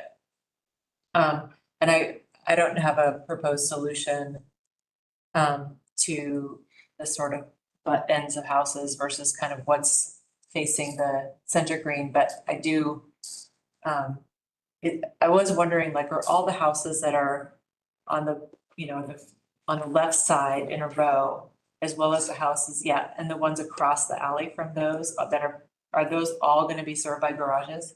That is the intent, yes. Yeah, okay. Yeah, I just think it's a tricky and kind of interesting challenge is to figure out how to make houses both welcome, but because the alley you sort of do want that to behave as a street in the sense of that people are gonna be walking on it, and so I think it's worth considering whether you might actually want to get a little more greenery in there, or a little bit more of a sort of pedestrian friendly situation, and it's just, that's challenging, but I think what you don't want is to walk down that alley and on both sides of you, and one side is like a garage and a front entrance, which that's fine, and then the other side of you is kind of the back end of the ones that are fronting the court, and I don't have a solution to that, but just kind of making sure that's not like a tunnel of kind of unpleasant walkings, kind of throughway. It's hard. We've Yeah. been struggling with it. Yeah, it is. It really is. But I do really appreciate the struggle because it's worth it, I think. And I think just we see so many developments that have one housing type, or there's maybe two, but it's nice to see three. Yeah, and part of the reason we included the denser buildings is really just so that we could get the density and still have some open space, versus it being everything shoved in. Yeah, I'm a fan of that. Anything else? Thank y'all. It's very helpful. Hopefully it goes smoothly. All right, and with that, we're on to other business. And the gig subcommittee presentation.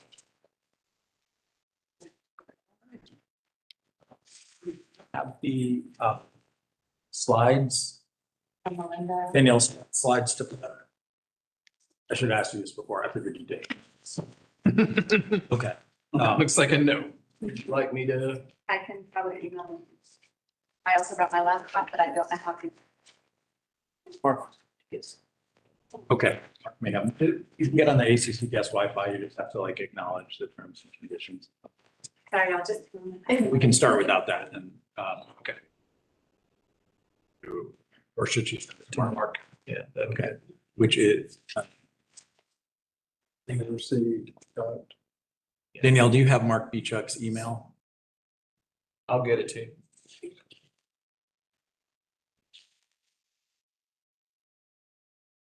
So it's a three-person presentation, but we'll take turns. Charles, you're gonna lead it off, yeah, and then we'll get the slides up when we get to Danielle's part. Hi, I'm Charles Smith. I'm with Athens Area Habitat for Humanity, but more importantly tonight, I'm on the GIG subcommittee. So in observance of Fair Housing Month back in April, Commissioner Thornton asked me and some others to speak at an event, and she asked me specifically to outline some goals. So I outlined two goals, which we view to be deterrents in making housing fair and affordable. The first goal is to put more doors in the market. The second goal is to reduce the cost of housing. Pretty easy stuff. So at the August 2025 GIC meeting, Housing Community Development Director Melinda Lord shared the mayor's charge to GIC. And it read, carry out a review of the recently completed affordable housing investment strategy, make recommendations of actions mayor and commission can take from that document. So 4 subcommittees were created that day, one of which was expanding access to homeownership.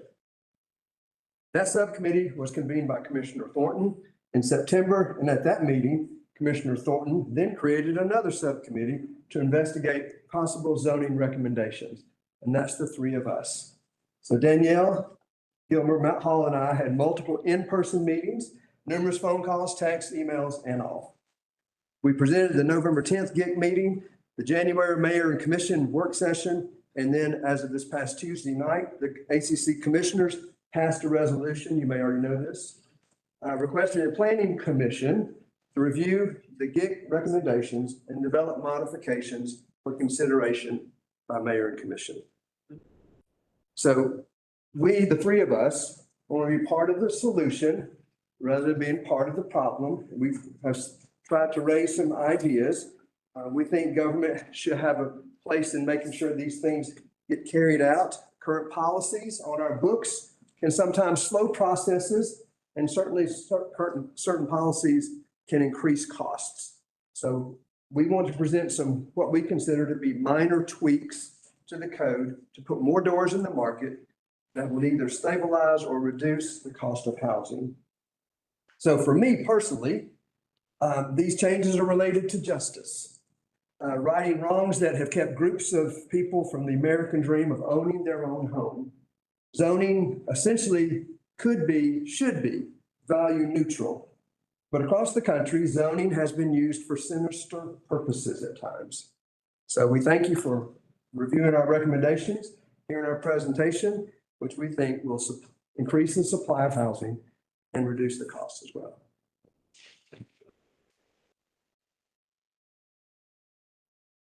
Charles, I'm sorry, I should have said this before you got going, but we are streaming live, so I think Danielle and I will speak from here, so that the YouTube fans in Rockdale County and elsewhere can. Nice plug. All right, so as part of this review, one of the things that we were asked to do is just provide a little bit of a history of how we got the zoning that we have. I think many of you know that there's a lot of housing types that exist all over Clarke County and that would be illegal to build today. There are apartments in Boulevard and single-family zone neighborhoods. There are triplexes and duplexes all over 5 Points, Cobham, and Boulevard, and apartments and townhomes. Just all of these other less expensive types of housing already exist here and are part of the character of our neighborhoods as they exist today. And yet we've made them all illegal. And they're the less expensive kinds of housing. And so a big part of our affordable housing crisis is that we have outlawed new construction of the more affordable housing types. And what not everyone knows is why we did that, right? You might wonder, who thought that was a good idea? Why did people outlaw apartments in single family zones and triplexes and duplexes and so on? The beginning of that story is in the 1960s. And it happened not only in Athens, it happened all across the country. I brought a exhibit, a visual aid here, a book called The Color of Law by Richard Rothstein, which is all about how this happened. It's about how the government segregated the United States.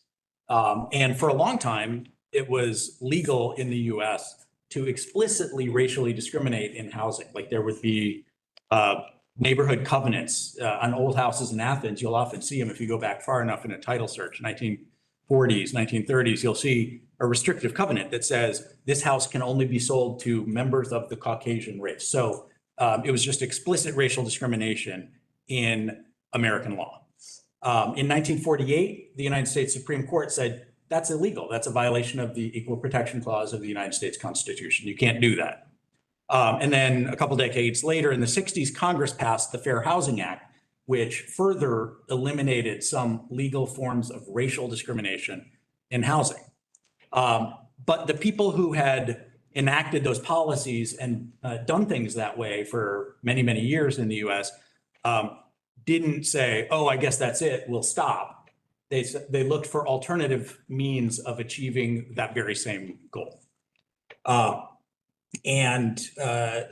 the first thing that many of them started doing in the 1960s was to use zoning to racially segregate and economically segregate our neighborhoods. So,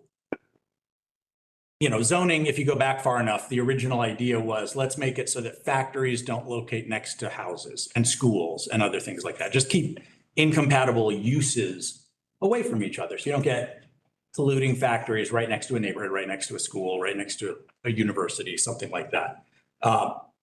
Residential land was zoned as residential land.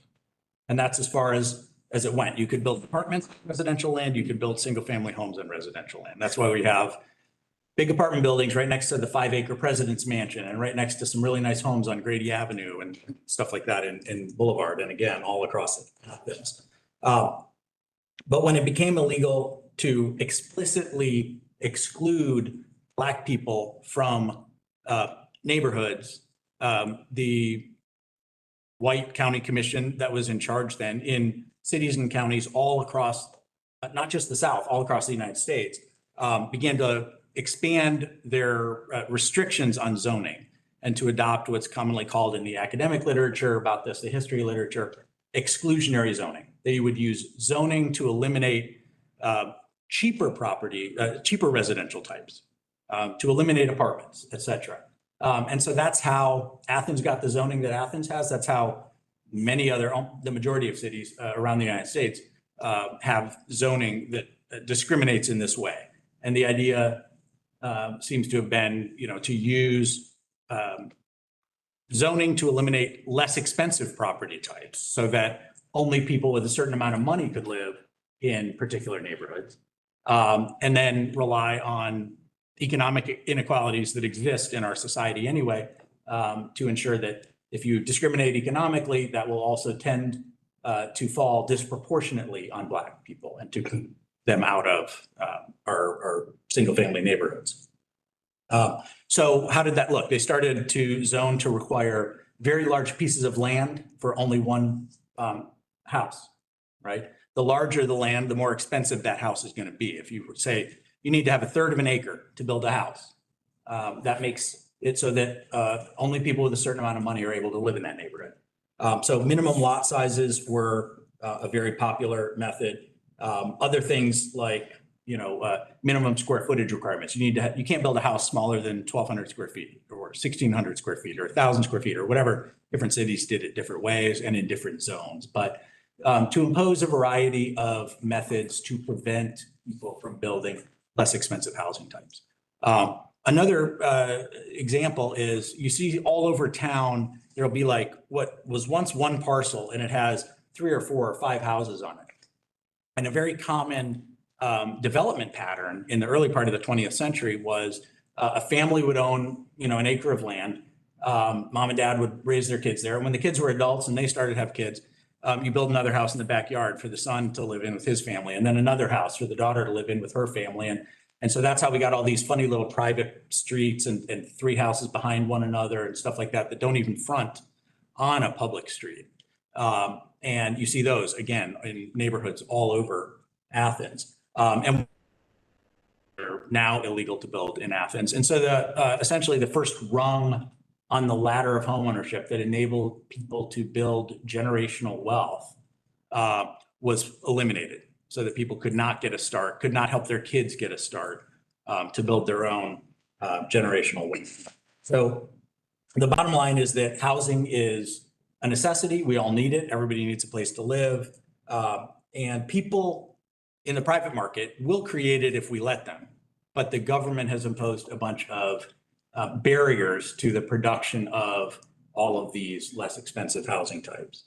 So now we don't have enough housing to house everyone affordably.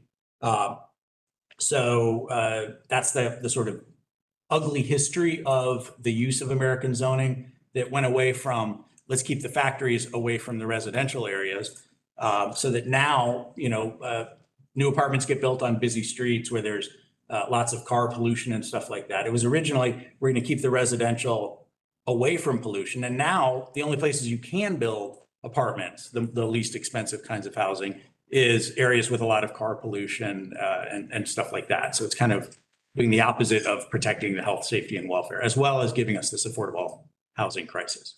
And so based on that history, the GIC committee recommended a package of 6 zoning reforms.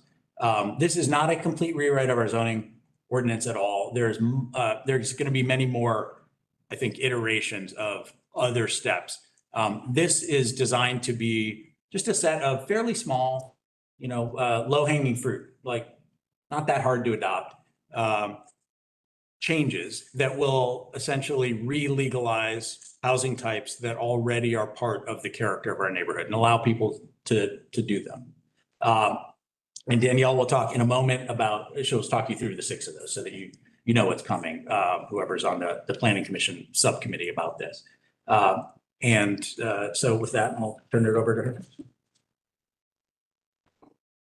Evening, y'all. Thank you for your patience on all that.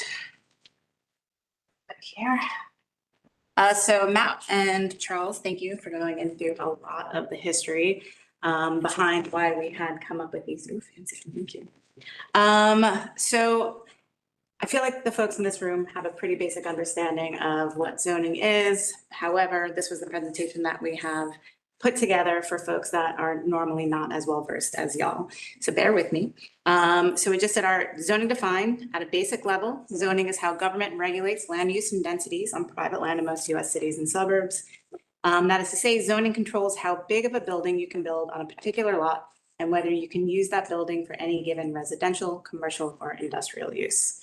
Pretty straightforward. Y'all know this already, right? Okay. And as Matt and Charles were both speaking, so the effects of zoning, currently housing affordability, zoning restricted supply, segregation and inequality, and urban sprawl. Again, Matt, thank you for going a little more extensively on some of the back characters of the original purpose of zoning, being to promote the health, safety, and welfare of residents by separating residential uses from industrial and other noxious uses, and then was turned to, unfortunately, as a tool to exclude minorities, particularly African Americans, from desirable neighborhoods, practice that continues to impact housing patterns today. So here's a fun slide. What is legal to build in Athens? On the left, you see that 7,100 square foot single family home. Most folks in the room will probably know whose house that is, even though I didn't, I Googled it, Kirby Smart. That was his former residence. And then on the right, we have a 760,000 square foot mixed use development. And so currently, what is illegal to build in Athens is workforce housing. This is a development that is outside of Decatur and DeKalb County. And I apologize, getting to the slide. So the workhouse housing units here, the prices range from $210,000 to $305,000, which Decatur officials called affordable for anyone earning Metro Atlanta's area median income. So the median income, the median home price at the time that these were built was $651,000. So when you take that into consideration, that when these were built.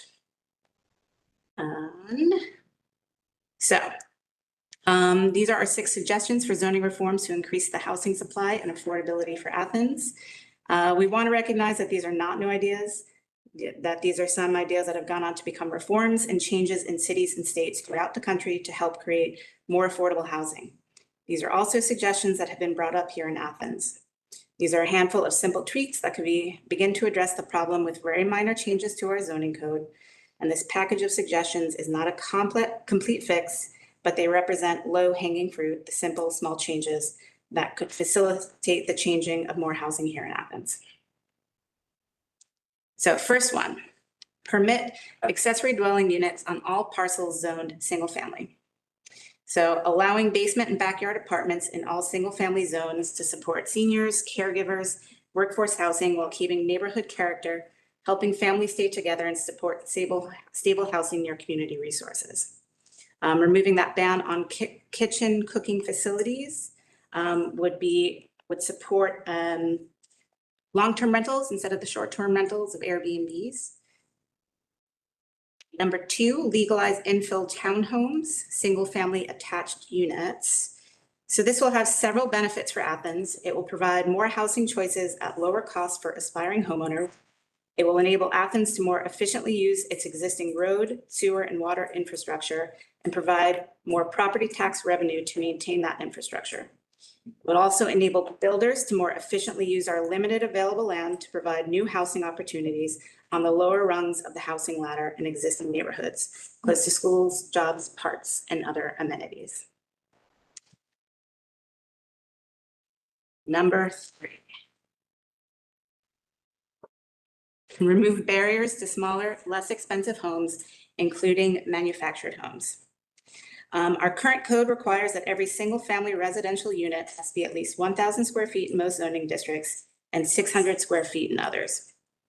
Manufactured homes refer to homes that were built after 1976, when the Housing and Urban Development passed various guidelines which clarified the building standards and codes for manufactured houses.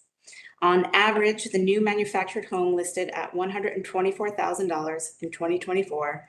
By comparison, in 2025, the average price of a traditional home was slightly over $356,000. The U.S. Census Bureau and HUD report that manufactured homes are half the price per square foot of a site-built home. Number 4, permit homeowners to subdivide their lot by reducing or eliminating minimum street frontage requirements. So Athens outlawed flag lots very recently, approximately 15 years ago, by adding a provision to code that required that every lot must have a minimum street frontage of 50 to 75 feet in RS5, 8, and 15, and even more in RS 25 and 40. The sole purpose of this rule is to prevent subdivision of large lots. This harms affordability and reduces the available choices in housing while also creating an unsustainable burden on our road, sewer, and water infrastructure. And it does nothing to promote the health or welfare of Athenians. You probably are familiar with flag lots. Again, this room, you've got a little bit more background than most. Let me get to that slide. Matt also brought this up earlier. Athens has a street grid that was laid out a century ago at a time when many people kept domestic livestock and grew significant amounts of their own food. Thus, there are many parcels that are very deep and with yards far bigger than modern households may need or want. We can't create more land in this county, but we can create more buildable lots by allowing the homeowners to divide their large lots, which would enable construction of more new homes on smaller parcels, and it will enable existing homeowners to deed a part of their lot over to a family member to build their own home on it, or even sell a part of their lot to someone else, creating generational wealth to support themselves or their family. Number 5, legalize and encourage starter homes in all residential districts. 85% of Athens residential land is zoned for single-family detached houses only. These are the most expensive type of home because they have the highest land costs for any home type. And high land costs require builders to build larger homes on each parcel in order to make a profit. 63% of the residential land in Athens is zoned for very large lots, 15,000 square feet of land or more, required for each home, with a rapidly growing population requiring restricts the supply of new housing and thus drives up the price of housing beyond what most Athenians can afford. The smallest lot allowed under our zoning code is 5,000 square feet in RS5, and only 5.5% of the residential land in Athens is zoned for that. Roughly half of households in Athens consist of 1 or 2 people, while many Athens neighborhoods contain exclusively 3 to 4 bedroom or larger homes. And number 6, reduce parking minimums. According to the U.S. Department of Transportation, urban and suburban parking reforms can optimize land use, encourage use of low carbon transportation, and lower development costs, all while raising funds for streetscape and transit improvements.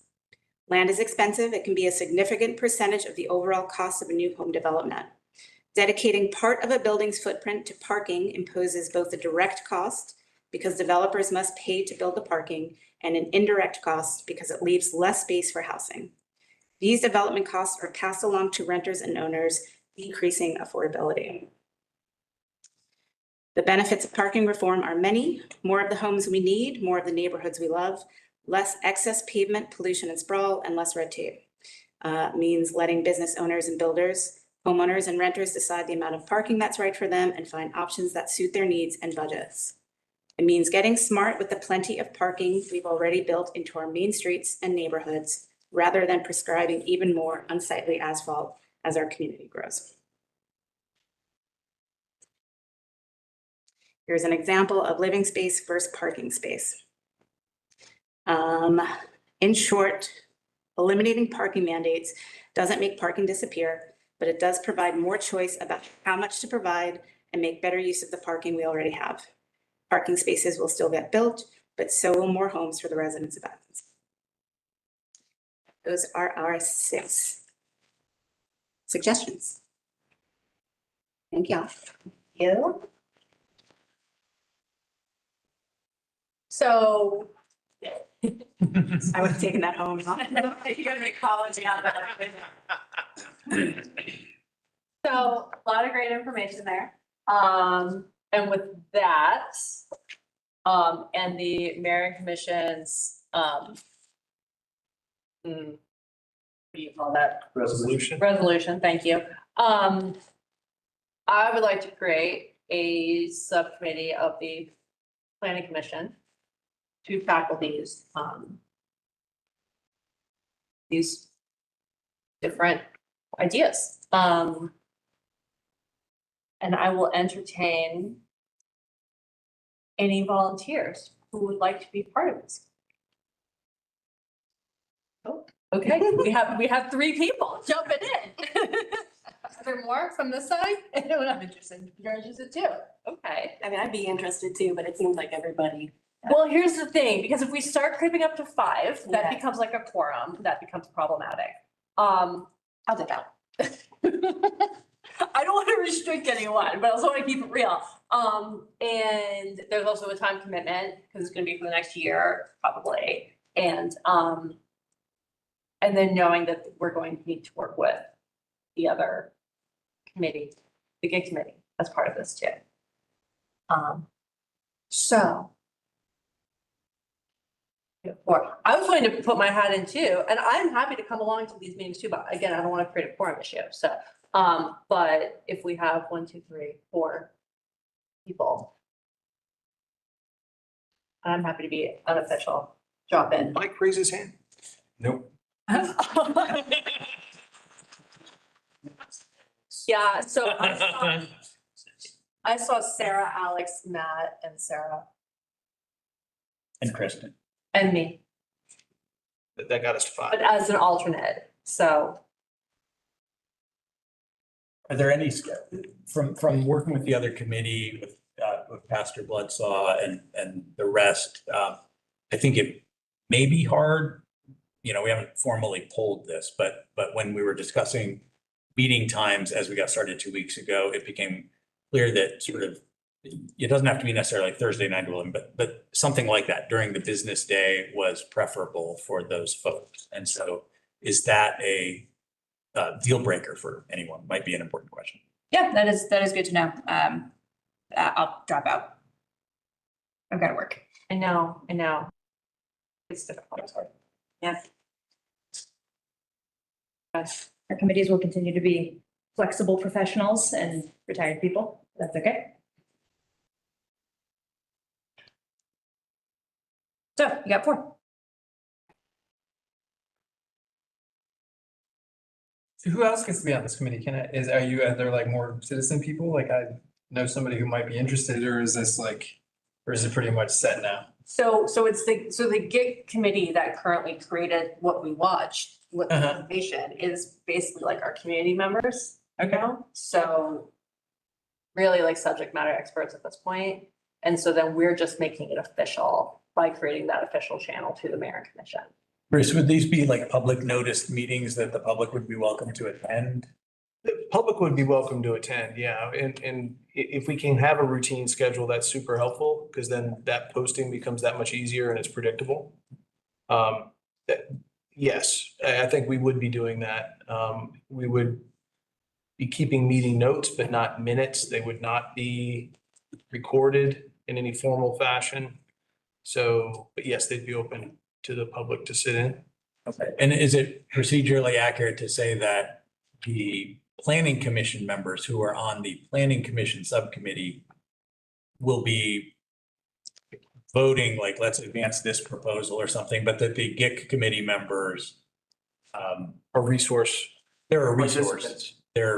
They participate, but they're not voting, and certainly no member of the public would have input unless the committee wanted it, I assume.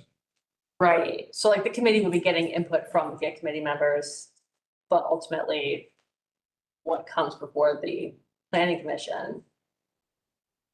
I mean, the gig committee, I mean, I don't foresee there being like votes on the committee, you know, so if it did come down to a vote, only the planning commission members could actually vote. The gig committee members would be like ex officio members, right?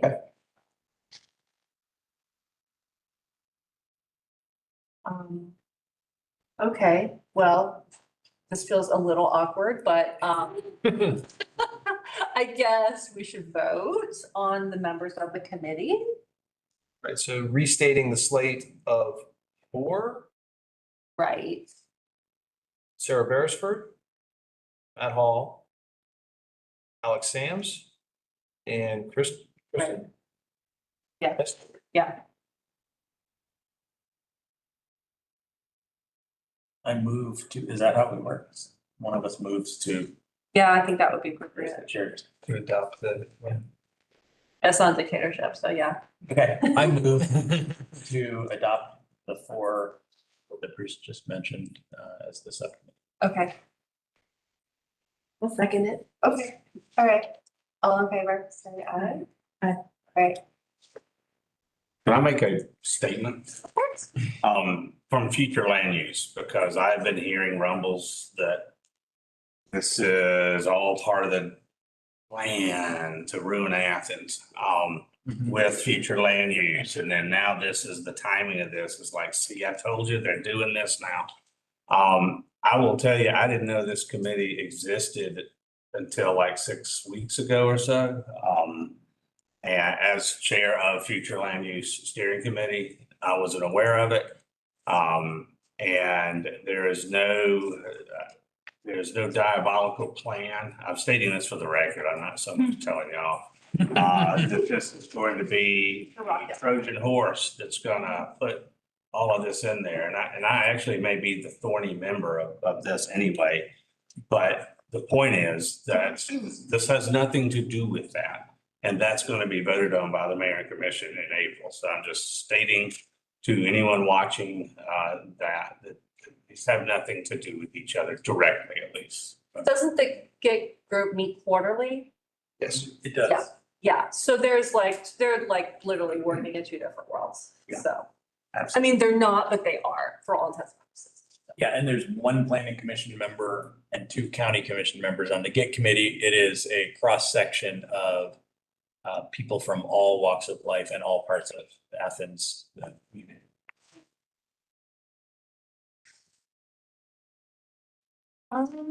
Okay.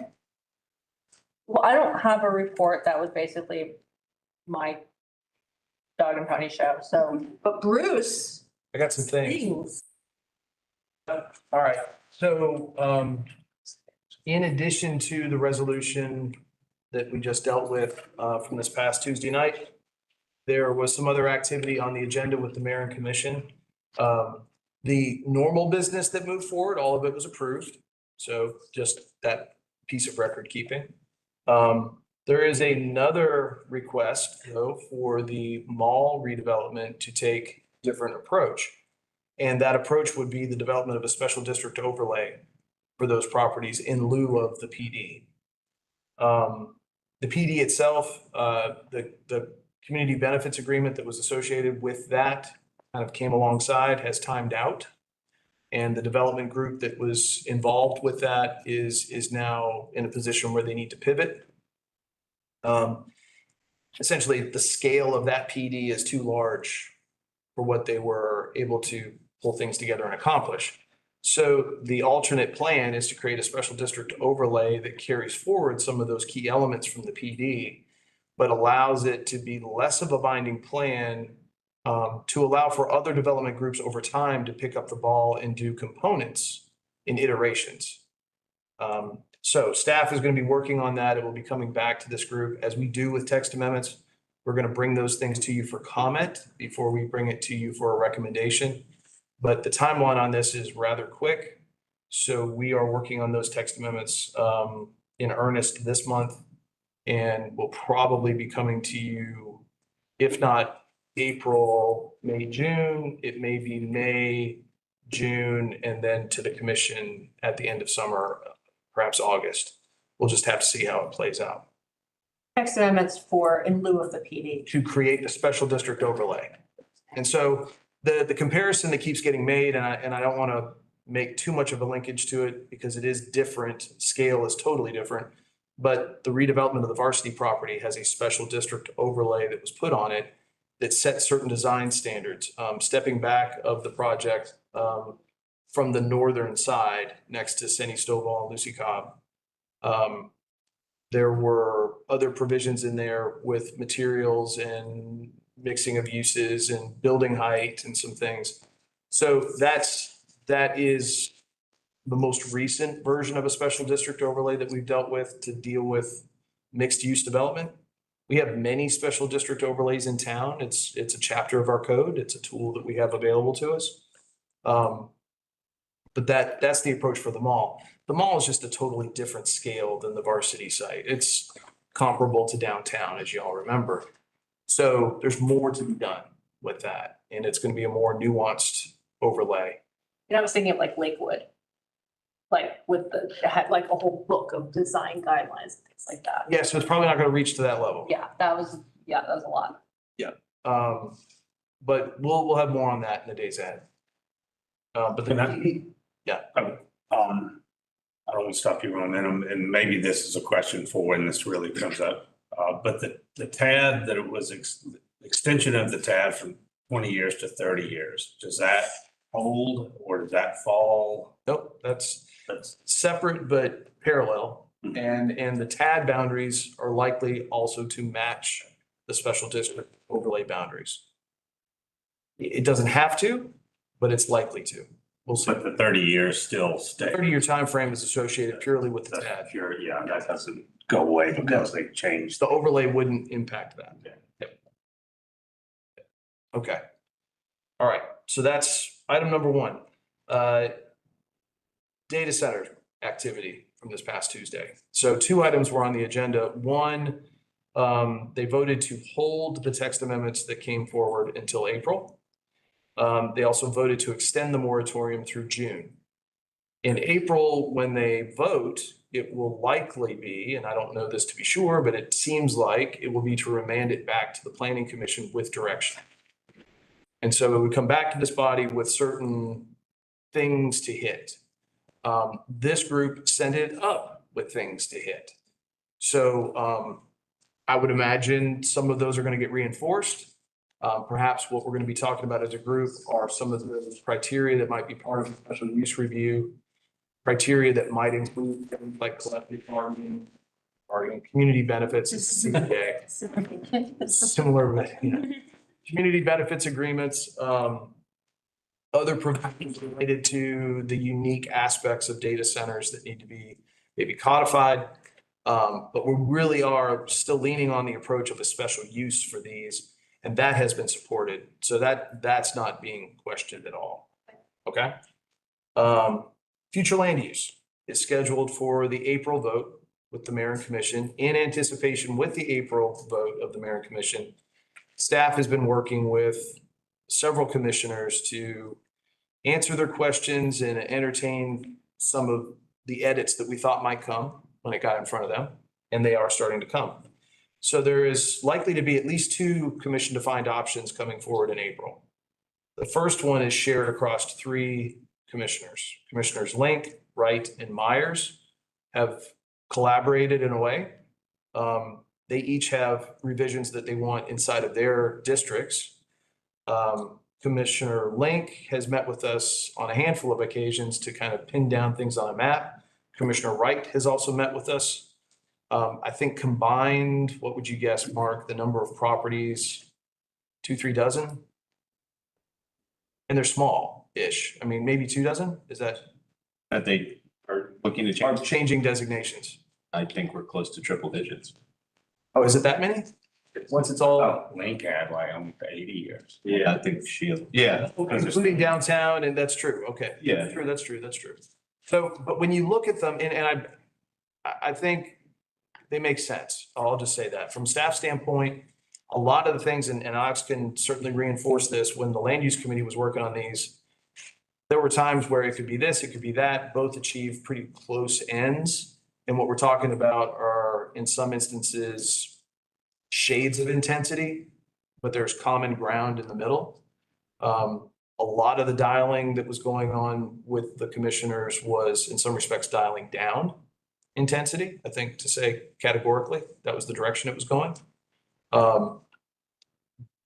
But it was targeted, and it was in areas where we were coming off of a corridor, we were maybe more on some local streets.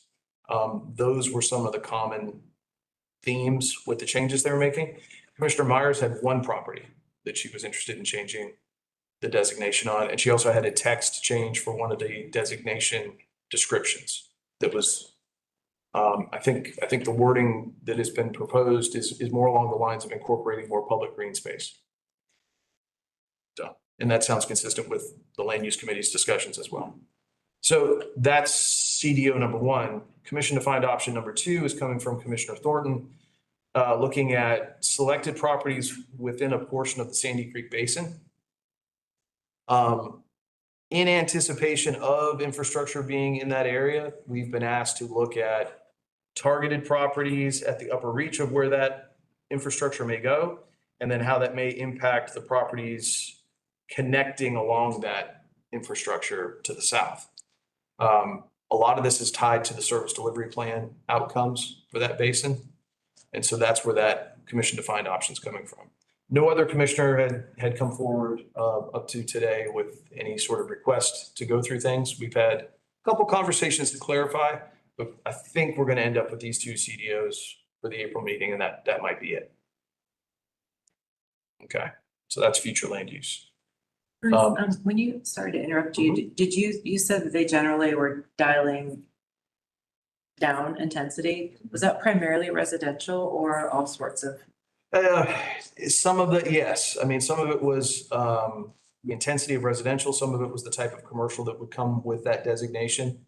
So they were really looking hard at the translation of a future land use category to the zoning. Mm-hmm. And they were looking at the palette of zoning categories that relates to certain categories of future land use.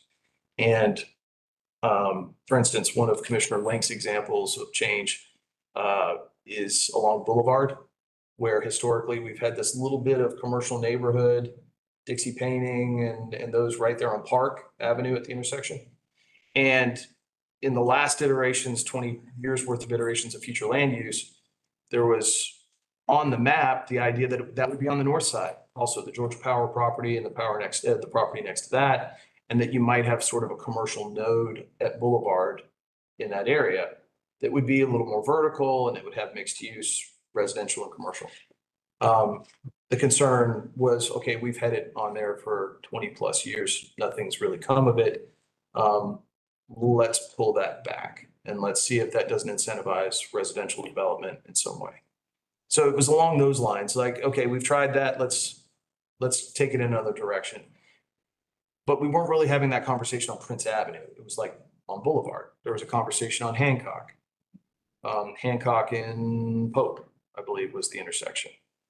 Where we had those 4 little properties. 3 of them had older commercial structures that had been converted into residential uses over the last 10, 15 years.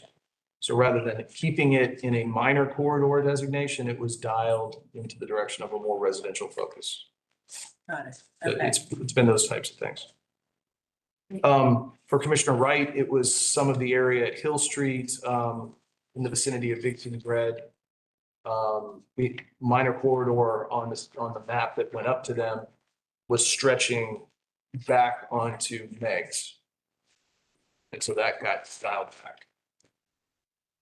And then the north side of downtown was another one that was talked about.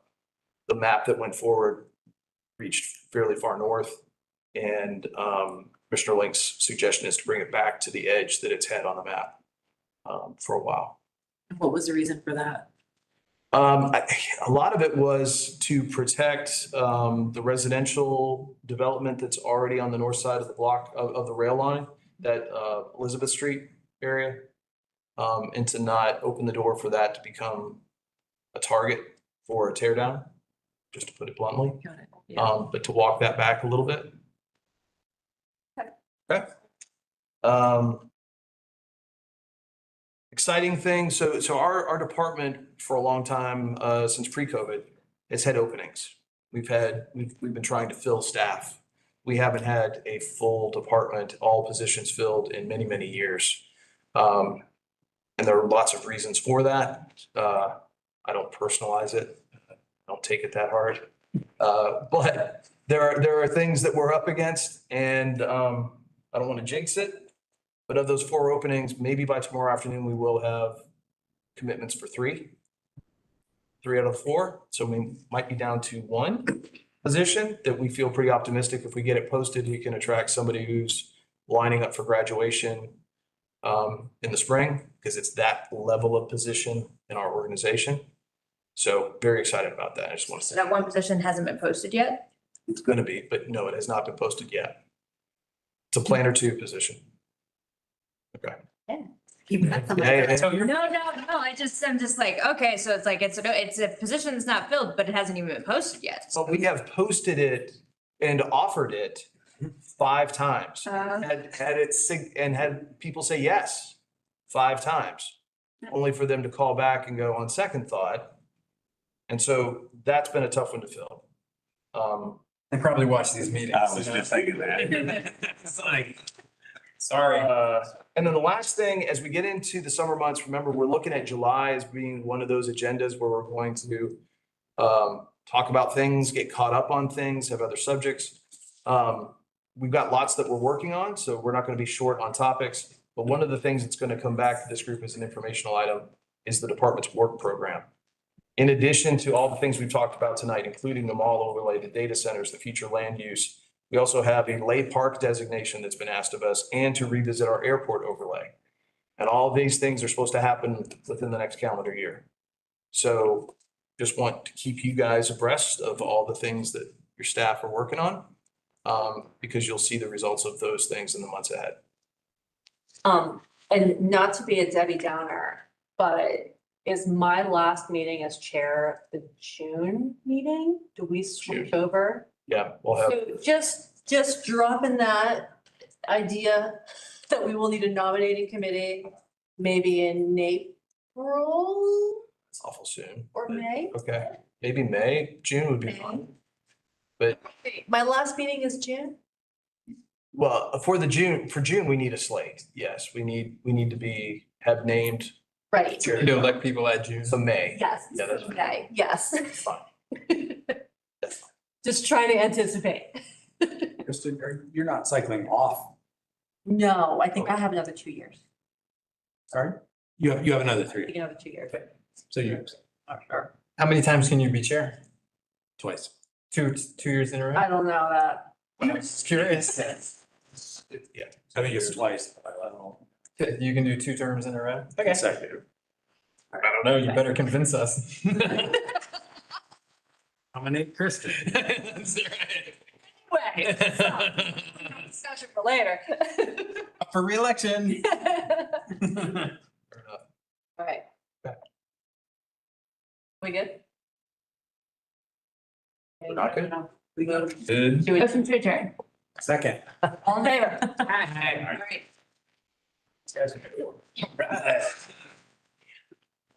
Few months, we're getting out, sun's still up. Exactly, we will be, it would still be. I see. Microphone.